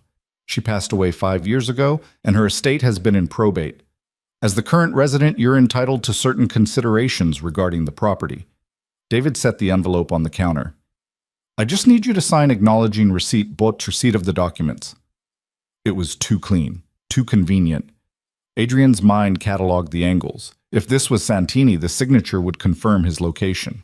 If it was legitimate, refusing would raise questions he couldn't afford. Frank appeared from the back, tool in hand, positioning himself strategically. How did you find me? Adrian asked. Property tax records. They list a trust as the owner, but the trust administrator provided information about the current occupant. David's smile never wavered. It's all standard estate law, Mr. Morgan. Nothing sinister. Adrian took the envelope, opened it. Inside were legal documents, dense paragraphs of whereas and heretofore, official stamps, notarized signatures. It looked legitimate, but legitimacy could be manufactured. I'll need to review these with my own attorney, Adrian said. Of course. David produced a business card. My contact information. Feel free to call with any questions. The estate isn't going anywhere. He left with the same polished smile he'd arrived with, climbing into his BMW and disappearing down Main Street. Frank waited until the car was out of sight. That what I think it was? I don't know what it was. Adrian stared at the documents, seeing threats in every paragraph. But I need to find out. He called Marco that night from a payphone outside the diner using a calling card he'd bought with cash. Marco answered on the first ring. Please tell me you're not calling from your location. I'm not, but I need information. Adrian described the attorney's visit, the documents, everything. Marco was quiet for a long moment. I'll check it out. But Adrian, if someone sent a lawyer, they're not looking to kill you. They're looking to confirm where you are, which means you don't have much time. How much? If it's Santini, days, maybe less. Marco's voice was grim. He's been getting desperate. The organization is fracturing without you. People are choosing sides, and Santini's paranoia is making him sloppy. He's convinced you're planning a return, that you're gathering support to take back control. That's insane. I walked away. You know that. I know that. But Santini sees threats everywhere. Marco paused. There's something else. He's hired outside contractors, professionals, not our people. Adrian's blood ran cold. Outside contractors meant no loyalty, no lines they wouldn't cross. It meant Elena and Gabriel were no longer hypothetically at risk. They were actively targeted. What's my move? Adrian asked. Run. Tonight. Disappear deeper. Change names again. Burn every connection. I can't keep running. Then you fight. But Adrian, if you fight, you're pulling these people into your war. That town, those neighbors who've been helping you, they'll become collateral damage. Adrian thought about Frank, about Carol and Maggie and Bill and Marcus, about the community that had welcomed them without questions, that had shown them kindness when they'd expected nothing. There has to be another way, Adrian said. There isn't. Not with men like Santini. Marco's voice softened. I'm sorry. I've been doing what I can to slow him down, but I can't protect you from here. You need to make a choice. Adrian hung up without saying goodbye. He drove back to the cabin through darkness, so complete it felt like drowning. His mind spun through scenarios, strategies, contingencies. Everything led to the same conclusion Marco had already voiced. Run or fight. Risk everything or lose everything. There were no good options. Elena was waiting when he arrived, Gabriel asleep in her arms. She took one look at his face and knew. "Tell me," she said simply.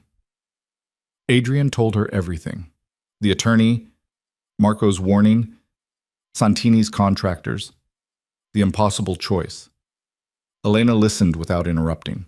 When he finished, she was quiet for so long Adrian thought she might not speak at all. "I won't run again," she said finally. Her voice was calm, certain. "I can't live like that, and I won't raise Gabriel like that. Always moving, always afraid, never settling. That's not a life. Staying means fighting. Then we fight." "Elena, you don't understand what that means." "I understand perfectly." Her eyes met his, fierce and unflinching. "I understand that if we run now, we'll run forever. There will always be another Santini, another threat, another reason to disappear.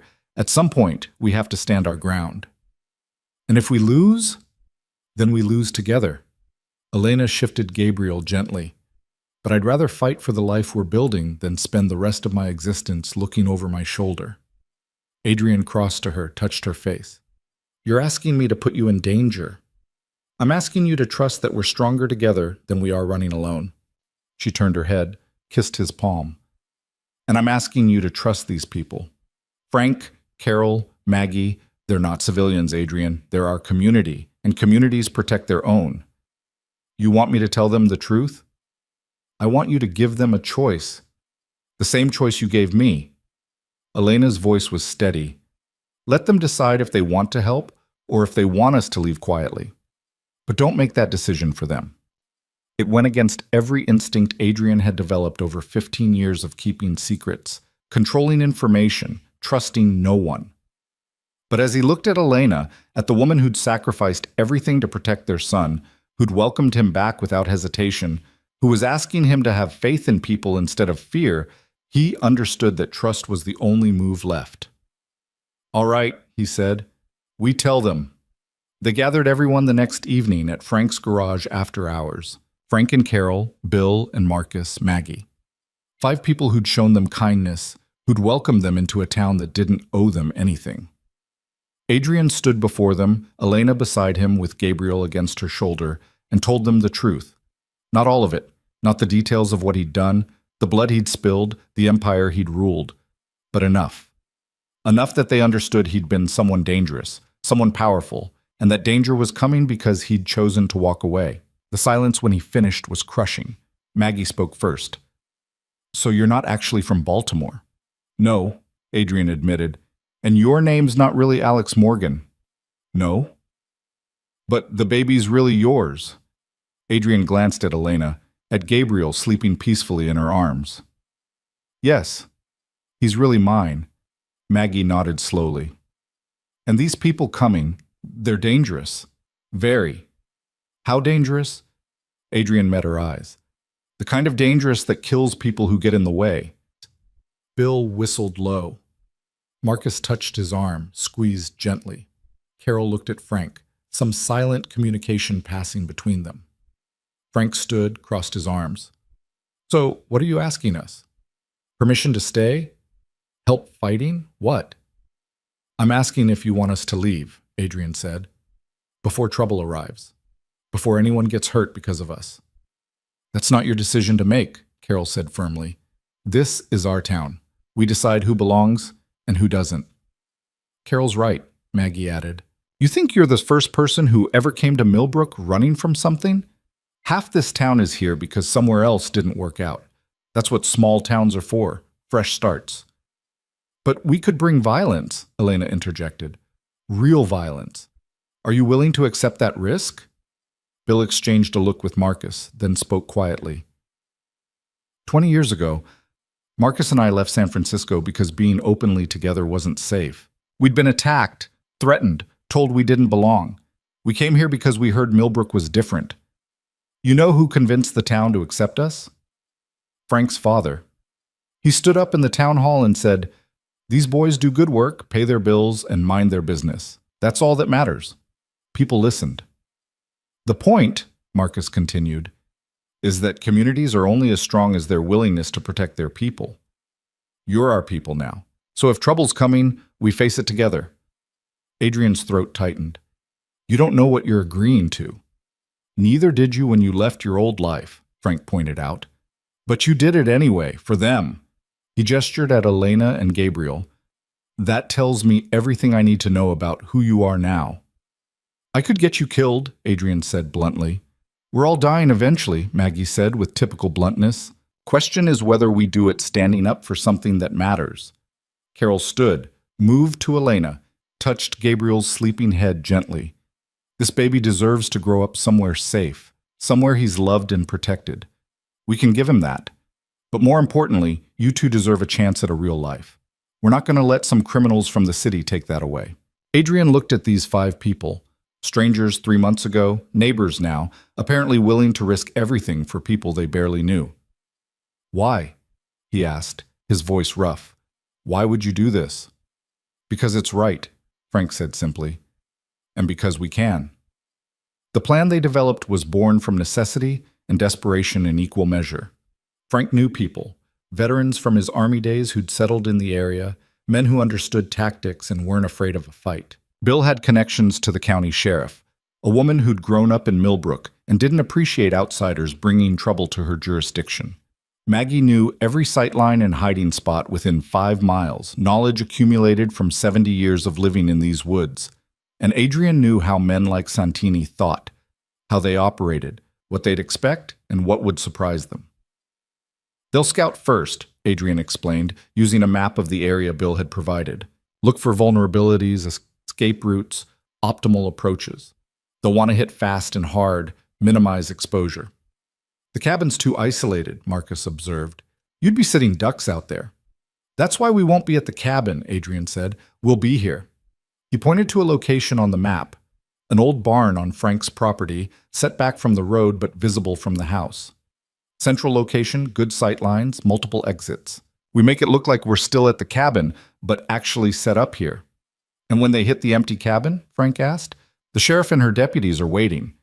Adrian's mind worked through scenarios like solving an equation. We catch them in the act on attempted murder charges. They go away, and Santini loses his reach. What if they don't go to the cabin? Carol asked. What if they come here first? Then we're ready. Adrian's voice was cold, certain, and they wish they'd stayed in the city. Elena had been quiet, listening.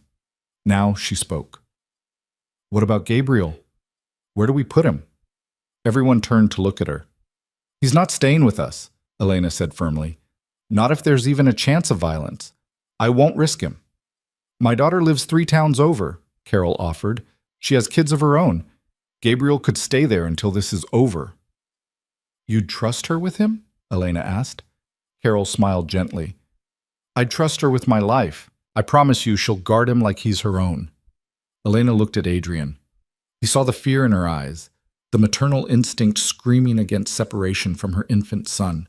But he also saw the steel beneath it, the woman who'd made impossible choices before and would make them again to protect her child. Okay, Elena whispered, but only until it's safe. They spent the next 2 days preparing. Carol took Gabriel to her daughter's house, a tearful goodbye that broke something in both Elena and Adrian. The cabin was staged to look occupied, lights on timers, curtains adjusted daily by Bill, even a scarecrow in a coat to suggest movement from a distance.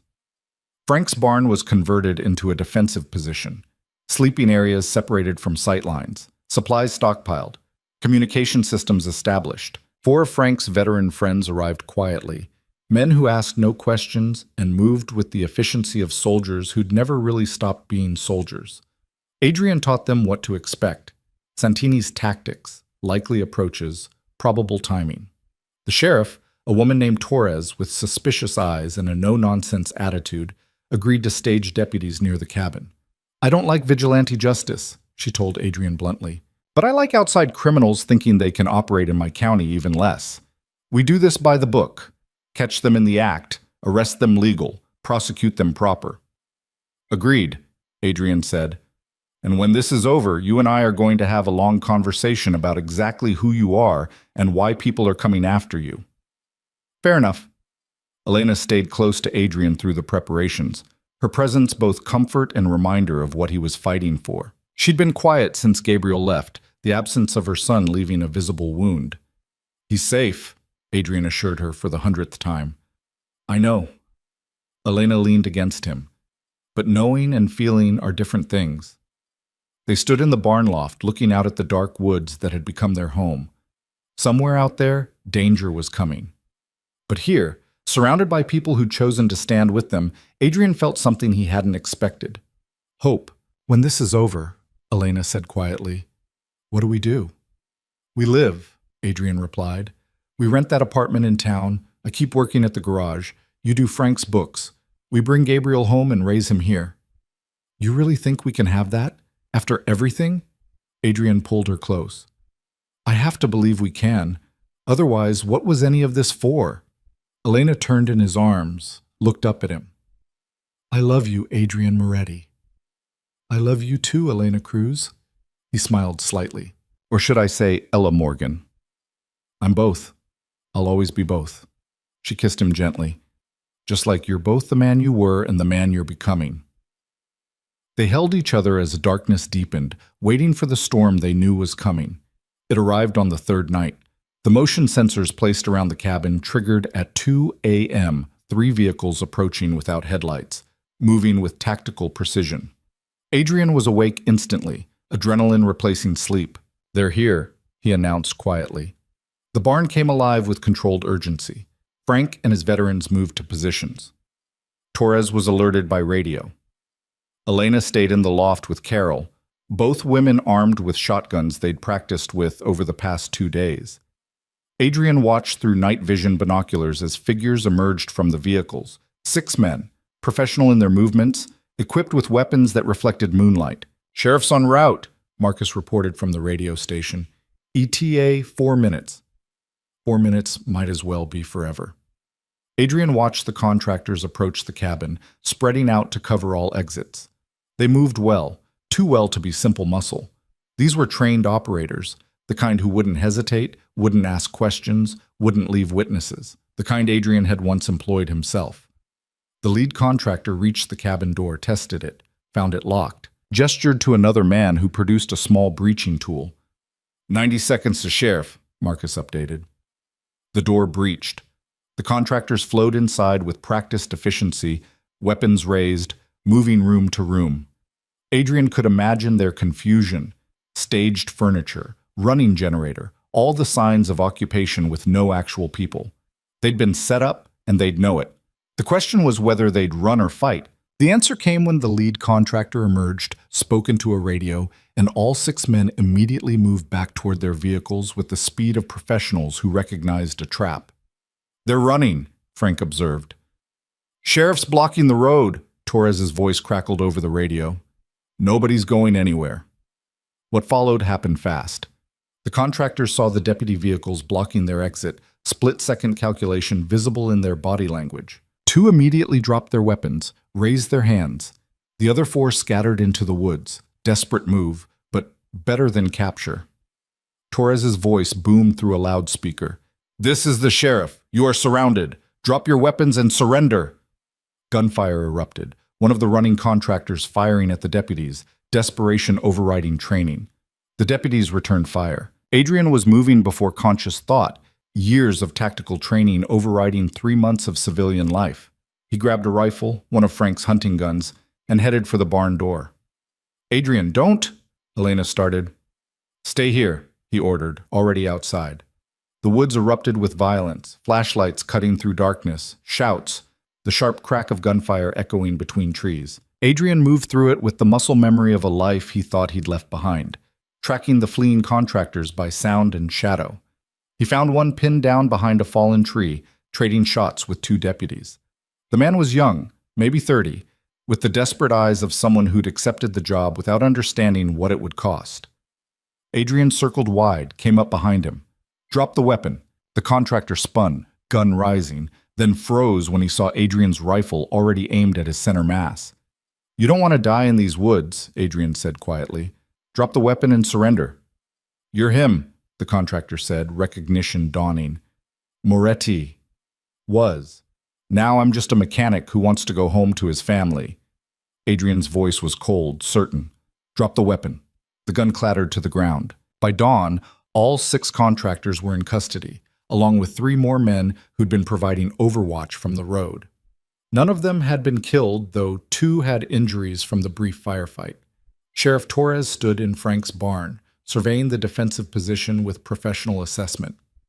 "You want to tell me who you really are?" she asked Adrian. "A father," Adrian replied. "That's all I am now." Torres studied him. "These men came here to kill you. That tells me you were someone important once, someone dangerous." "I was. I'm not anymore." "That's not how this works. You don't just walk away from—" "Sheriff," Frank interrupted gently. "Sometimes people deserve a second chance. Alex here has been nothing but a good neighbor, a hard worker, and a decent man. Whatever he was before doesn't change who he is now." Torres looked between them, then sighed. "I'm going to need a statement, a detailed one. And depending on what those contractors say when they start talking, I might need more." "I understand," Adrian said. "But," Torres continued, "as far as I'm concerned, you and your family were victims of an attempted attack. How you knew to prepare, who helped you, why they came, that's all details for later. For now, you're safe." Relief flooded through Adrian. "Thank you." "Don't thank me yet. We caught the hired help, but whoever sent them is still out there." She was right, and Adrian knew it. Santini wouldn't stop. Couldn't stop, not while his paranoia fed on itself. But that was a problem for tomorrow. Tonight, Adrian drove to Carol's daughter's house and collected his son, held Gabriel against his chest and breathed in the milk and baby powder scent of him, felt the impossible weight of love and relief. Elena cried when she saw them, taking Gabriel with shaking hands, kissing his face over and over while he squirmed and fussed at the sudden attention. "It's over," Adrian told her. "For now," Elena replied, but she was smiling through tears. They returned to Frank's barn where the community had gathered, not to celebrate, but to simply be together after the violence. Carol made coffee. Maggie produced a flask of whiskey that got passed around. Bill and Marcus told war stories. The veterans Frank had called compared the night's action to other operations, other fights. And Adrian sat with Elena and Gabriel, surrounded by people who'd risked everything for them, and understood that he'd found something more valuable than any empire. He'd found home. The contractors talked within 48 hours. Sheriff Torres called Adrian to her office on a gray Monday morning, the kind of cold that promised snow before nightfall. She gestured for him to sit, then slid a file folder across her desk. "Federal prosecutors are very interested in what these men have to say," she said without preamble. Turns out they were hired by someone with extensive criminal connections, someone named Vincent Santini. Adrian's expression didn't change, though his pulse quickened. "Never heard of him." "That's funny, because he seems to know quite a bit about you." Torres leaned back in her chair.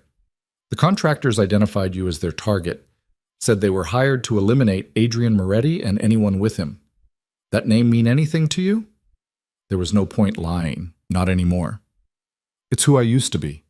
"Used to be," Torres repeated. "And what were you exactly?" Adrian met her gaze steadily. "Someone who made a lot of money doing things I'm not proud of. Someone who hurt people. Someone who built power on fear."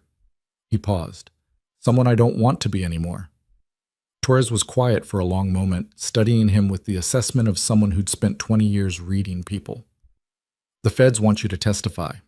About Santini, about the organization, about everything you know." "In exchange for what?" "Immunity from prosecution for any crimes you might have committed while part of that organization. Witness protection, if you want it. A fresh start, legal and official." It was everything Adrian should want. A clean slate, government-sanctioned. Protection for Elena and Gabriel that didn't depend on small-town goodwill and luck. "What's the catch?" Adrian asked. "You testify, you go into witness protection, you disappear. New identities, new location, the whole program. But it means leaving here. Leaving these people who helped you, starting over again somewhere the feds choose." Adrian thought about Frank teaching him to rebuild carburetors, about Carol bringing meals when Elena was too tired to cook, about Maggie's gruff acceptance and Bill's quiet friendship. He thought about the community that had risked everything to protect his family. "And if I don't testify?" Torres's expression was sympathetic. "Then the feds have no leverage against Santini. He stays free, stays dangerous, and eventually he'll try again. Maybe not this year, maybe not next, but men like him don't forget. So my choices are betray the people who saved me or live under constant threat. Those are your choices, Torres confirmed. I'm sorry, but that's the reality. Adrian stood, moved to the window. Outside, Millbrook went about its business. Pickup trucks and friendly waves, neighbors who knew each other's names and histories. A life so different from the one he'd left that it felt like a different planet. Can I think about it? He asked. You've got 72 hours. After that, the feds move forward with what they have, and the offer disappears. Adrian nodded and left. He found Elena at Frank's garage, Gabriel strapped to her chest as she sorted through invoices. She looked up when he entered, read his expression immediately. What happened? Adrian told her everything. The testimony offer, the immunity deal, witness protection, the impossible choice. Elena listened quietly, one hand absently rubbing Gabriel's back. When Adrian finished, she set down the invoice she'd been holding. What do you want to do? She asked. I want to stay here, build the life we started, watch Gabriel grow up in a place where people know our names and actually care. Adrian's voice roughened. But I can't do that if Santini's still out there. Eventually, he'll send more people, better people. And next time, someone might get hurt. So we take the deal. We go into witness protection. And abandon everyone who helped us. Frank, Carol, Maggie, they risked their lives. I can't just disappear on them. Elena stood, came to him. Then we find another way. There is no other way. Torres was clear, testify and leave, or stay and live with the threat. She gave you the government's options, Elena said. But you're not a government man anymore, Adrian. You're a problem solver, so solve this problem. Adrian looked at her, at the certainty in her eyes, and felt something click into place. She was right. He'd been thinking like someone waiting for permission, for an authority figure to give him acceptable choices. But he'd built an empire by making his own choices. Maybe it was time to remember how. He called Marco that night from a new burner phone, from a location 20 miles from Millbrook. Tell me about Santini's operation, Adrian said without greeting. Current structure, weak points, who's actually loyal versus who's just afraid. Marco was silent for a long moment. You're not thinking about testifying. Answer the question. Adrian, if you're planning what I think you're planning, I'm planning to end this, permanently, without running, without witness protection, without abandoning people who've earned better. Adrian's voice was hard, certain. Now tell me what I need to know. Marco sighed. Santini's consolidated power, but it's fragile. He's ruling through fear and paranoia, which means people are loyal until they have a better option. His inner circle is down to 3 people. Everyone else is waiting to see if he survives the federal investigation. What federal investigation? The one the contractors triggered when they got arrested. Feds have been looking at Santini for years, but they never had enough evidence. Now they've got attempted murder charges connected to an interstate criminal enterprise. They're building a RICO case. Adrian's mind worked through the implications. How long until they move? Months, maybe. Federal cases move slow, but Santini knows they're coming, which makes him more dangerous. Cornered animals bite. Then we don't corner him, Adrian said. We give him what he wants. Which is? Me. The plan was insane, risky, and probably suicidal, which meant it might actually work. Adrian spent the next 2 days preparing. He contacted Sheriff Torres, told her he needed more time to consider the testimony offer. She wasn't happy, but agreed to a 1-week extension. Then he made calls. Careful calls using intermediaries Marco provided, reaching out to people within Santini's organization who remembered when Adrian had been in charge. People who'd benefited from his leadership, who'd thrived under his protection, who'd watched Santini's paranoid reign with increasing concern. The message was simple. Adrian Moretti was willing to meet. Neutral ground. No weapons. No violence. Just a conversation to end this cleanly. He'll never agree, Elena said when Adrian explained the plan. He wants you dead.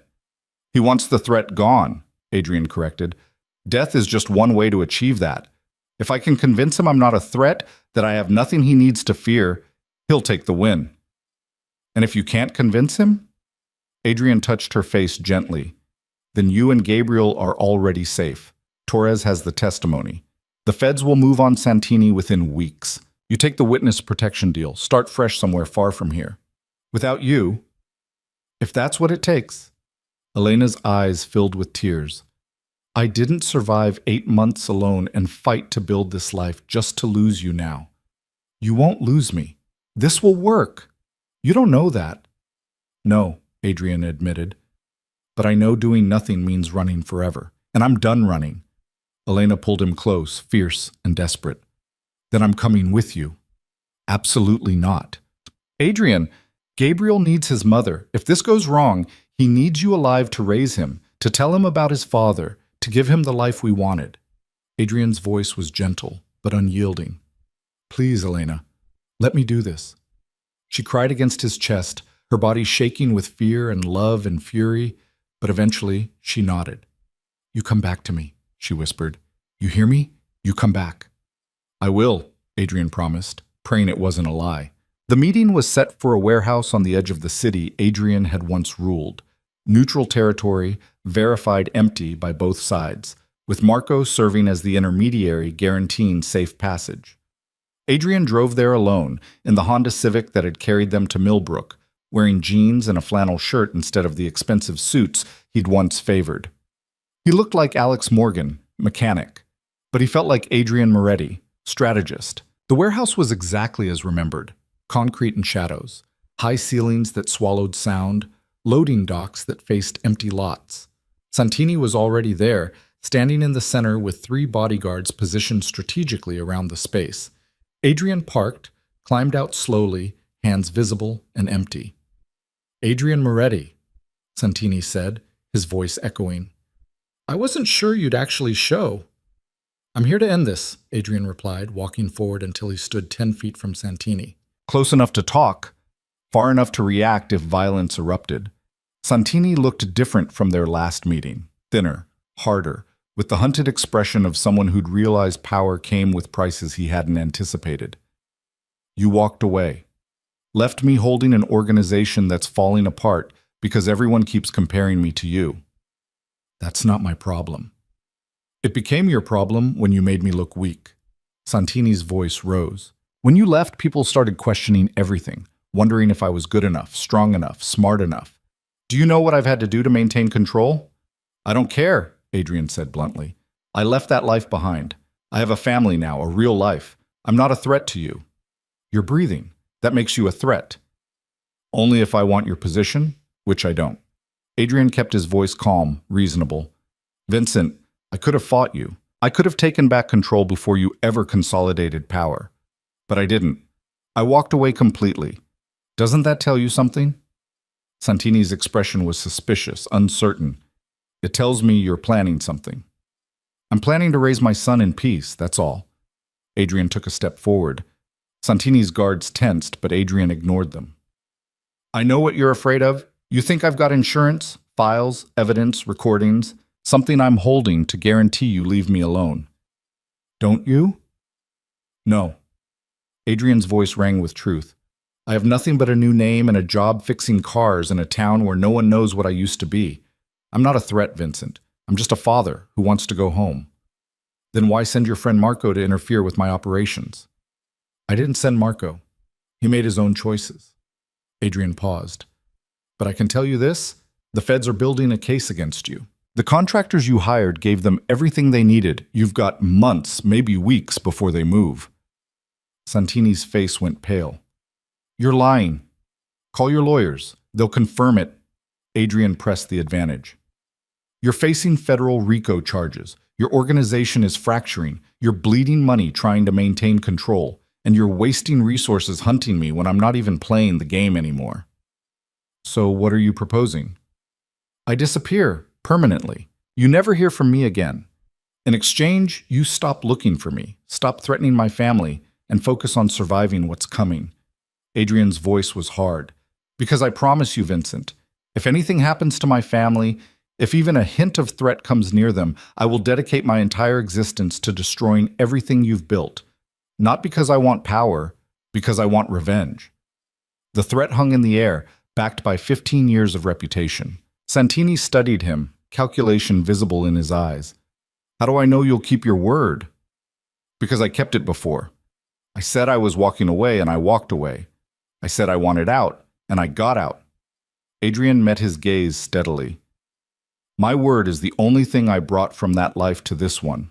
I won't break it. Silence stretched between them. Santini's guard shifted nervously. Somewhere in the warehouse, water dripped with steady persistence. Finally, Santini spoke. You disappear. Completely. I never see you, never hear from you, never have to think about you again. Agreed. And if the feds come asking questions? I tell them nothing. Your organization, your operations, your business, none of it involves me anymore. Adrian paused. But Vincent, when they come, and they will come, take the deal they offer. Don't fight it. You'll lose. Santini's jaw clenched. That sounds like advice. It's a gift. The last one you'll get from me. Adrian turned to leave, then stopped. One more thing. Marco's loyal.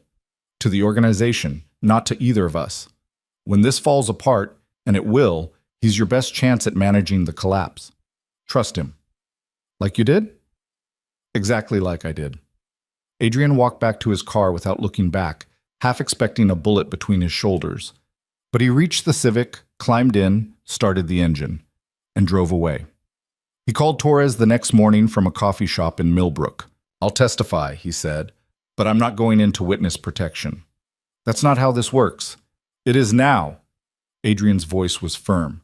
I'll give you everything you need on Santini's organization, structures, operations, financial systems, enough to put him away for 20 years. But I do it on my terms. I stay here, with my family, in this town. The program exists for your protection. I don't need the program. I need immunity and the legal right to be left alone. Adrian paused. And I need one more thing. When you arrest Santini, you make it clear that I cooperated fully, that I gave you everything. I want him to know I kept my word about not interfering with his operations, right up until he forced my hand by sending those contractors. Torres was quiet for a long moment. You're using the testimony as proof you weren't coming after him. I'm using it to make sure he never comes after me again. Once he's in federal custody, facing decades in prison, there's no point in revenge. I'm not a threat. I'm just a witness who told the truth. This is highly irregular. So as a former crime boss becoming a small-town mechanic, Adrian's voice softened. Sheriff, I'm not asking for special treatment. I'm asking for the chance to live a normal life with my family. I'll give you what you need. Just let me stay home. Another long pause, then Torres sighed. I'll talk to the prosecutors. No promises. That's all I ask. The federal prosecutors agreed after 3 days of negotiation. Adrian would provide detailed testimony, documents would be prepared, and when Santini was arrested, which Torres assured him would be within the month, Adrian's cooperation would be made part of the public record. In exchange, immunity from prosecution and the right to remain in Millbrook under his chosen name, with regular check-ins but no forced relocation. It wasn't witness protection. It was something better, freedom with accountability. Adrian spent the next 2 weeks working with federal investigators, answering questions, mapping organizational structures, explaining financial systems he'd built and walked away from. It was exhausting, draining, like performing an autopsy on his former life. But every evening, he came home to the cabin, still home until they found an apartment in town, where Elena waited with Gabriel, where dinner was simple and warm, where his life felt real in a way power never had. How much longer, Elena asked one night, watching him struggle to stay awake over cold dinner. They arrested Santini this morning, Adrian said. The testimony is done. It's over. Elena's eyes widened. Over? Completely over? Completely. Adrian smiled, exhaustion giving way to relief. Santini's in federal custody. The organization's collapsing. And according to Torres, I'm officially Alex Morgan, mechanic, with no legal obligation beyond checking in quarterly with federal probation. Elena circled the table, pulled him to his feet, kissed him with an intensity that made him forget how tired he was. We made it, she whispered against his lips. We actually made it. We made it, Adrian agreed. Gabriel chose that moment to wail from his bassinet, demanding attention with the imperious cry of a 4-month-old who'd learned that crying brought results. They laughed, broke apart, and Elena retrieved their son while Adrian cleaned up dinner. It was mundane and perfect, and everything he'd never known he wanted. 3 months later, they signed a lease on a 2-bedroom apartment above the hardware store in downtown Millbrook. It wasn't fancy. The plumbing sometimes groaned, the heating was uneven, and the stairs creaked loud enough to wake the dead. But it had a real kitchen, a bathtub big enough for Gabriel, and windows that overlooked Main Street where they could watch the town wake up each morning. Frank helped them move their meager possessions, along with Bill, Marcus, Carol, and Maggie. The entire town seemed to show up with furniture donations, kitchen supplies, baby items people's children had outgrown. "Welcome home," Carol said, hugging Elena while Gabriel drowsed against her shoulder. Home. The word settled into Adrian's chest like an anchor. He kept working at Frank's garage, taking on more complex jobs as his skills deepened. Elena expanded her bookkeeping to include 3 other local businesses, working from home with Gabriel playing on a blanket beside her desk. They fell into rhythms that felt permanent. Weekly dinners with Frank and Carol, Saturday mornings at the farmer's market, Sunday afternoons at the park where Gabriel learned to sit up, then crawl, then pull himself upright against furniture. The town embraced them fully, completely, asking nothing about their past and caring only about their present. When Gabriel took his first steps, 10 months old, impossibly early, at least a dozen people were there to cheer. When Elena and Adrian's first wedding anniversary approached, the anniversary of their legal marriage under false names, but their anniversary nonetheless, the community threw them a party at the town hall. "Speech!" someone called as the evening wound down. Adrian and Elena slow dancing to music from someone's phone. Adrian looked around the room, at Frank grinning broadly, at Carol wiping happy tears, at Maggie trying to hide her smile behind gruffness, at Bill and Marcus swaying together, at Sheriff Torres who'd become a friend despite everything, at the community that had saved him without knowing what they were saving him from. "A year ago," Adrian said, his voice carrying across the room, "I was someone else, someone I'm not proud of. I came here running from that person, from that life. And you," his voice caught, "you gave me a chance to be someone better. You didn't ask questions, didn't demand explanations. You just showed me what community means." He pulled Elena closer, looked down at Gabriel sleeping in Carol's arms. "I've had power. I've had money. I've had respect built on fear." Adrian met the eyes of his neighbors, his friends. "But I've never had what you gave me. A home, a family, a reason to wake up grateful instead of guarded. Thank you for everything." The applause was warm, genuine, and as Adrian returned to dancing with Elena, he felt the last pieces of his old life finally fall away. Adrian Moretti was dead. Alex Morgan was alive. And for the first time in his life, that felt like victory. 5 years passed like water through fingers, too fast and too slow simultaneously.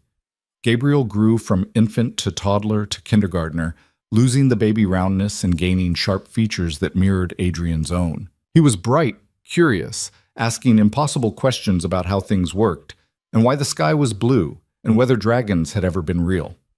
Adrian answered every question with the patience of someone who'd learned that fatherhood was about showing up, day after day, for the small moments that built into a life. Elena flourished. Her bookkeeping expanded into full business management for a dozen local companies. She took online courses, earned certifications, built a reputation for being thorough and trustworthy. But more than that, she bloomed in the safety of a life without fear, laughing more easily, sleeping without nightmares, finding joy in simplicity. They bought a small house on the edge of town, nothing fancy, but theirs completely. 3 bedrooms, a yard where Gabriel could play, a garage where Adrian could work on cars in his spare time. Elena planted a garden. Adrian built a swing set. They hosted barbecues and game nights and slowly, steadily built the life they'd fled to Millbrook seeking. The past faded until it felt like something that had happened to different people. Marco called once, 2 years after Santini's arrest. "He took a plea deal," Marco reported. 23 years. "He'll die in prison." "And the organization?" Adrian asked. "Dissolved. Most people took deals, went legitimate, or got arrested. It's over, Adrian, completely over." "What about you?" Marco laughed. "I run a security consulting firm now. Completely legal, mostly boring, and I sleep better than I have in decades. Turns out being honest is less stressful than I expected." "Sounds terrible," Adrian said, smiling. Absolutely awful. I highly recommend it. Marco paused. You happy, Adrian? Adrian looked out the window of his garage, watching Elena push Gabriel on the swing set, hearing his son's laughter carry across the yard. Yeah, Adrian said. I really am. Good. You earned it. They never spoke again, but the closure felt right. The past wasn't haunting him anymore. It was just history. On a crisp October morning, 5 years after arriving in Millbrook, Adrian stood in his backyard watching the sunrise paint the world gold and amber. Gabriel was inside getting ready for school, Elena making breakfast in the kitchen, both of them chattering about the day ahead. Frank had offered to make Adrian a partner in the garage last month. Carol had asked Elena to help organize a community foundation to support local families in need. They'd both accepted. Their lives had expanded to fill the space Adrian had once occupied with power and control. But this expansion was different. It grew outward into community instead of upward into dominance. It built instead of taking. It felt like peace. Daddy, Gabriel called from the back door. Mom says breakfast is ready. Coming, Adrian called back. He took one last look at the sunrise, at the beauty of a morning that held no threats, no schemes, no violence. Just possibility. Then he turned and went inside to his family. The man who'd once ruled through fear now lived through love. The empire builder had become a father, a husband, a neighbor, a friend. Adrian Moretti had made men kneel with a glance.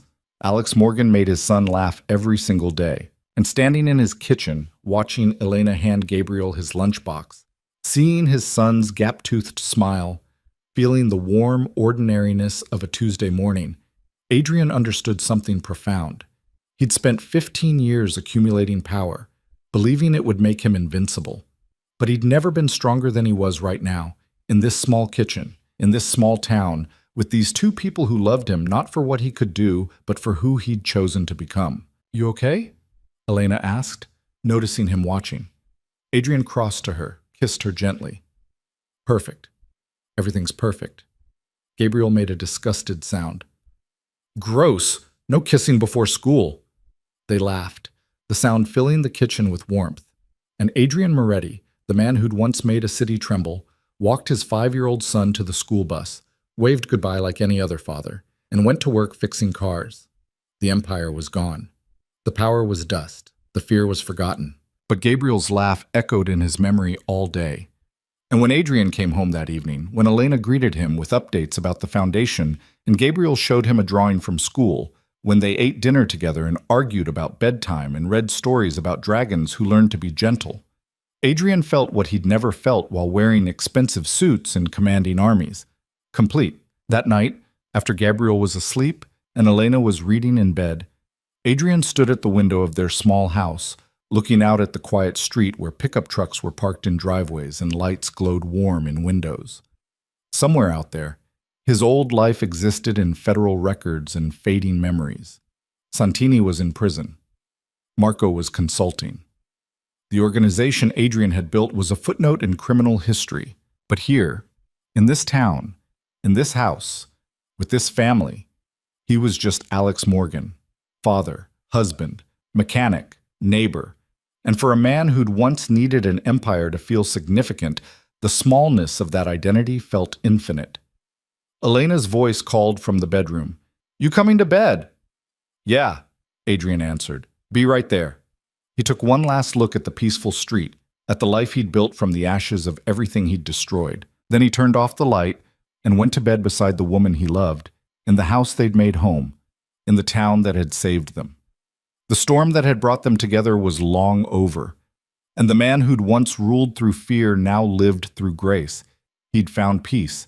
He'd found purpose. He'd found himself. And every morning, when Gabriel climbed into bed between them, demanding pancakes and stories, Adrian remembered why he'd walked away from power. This was better. This was everything. This was home.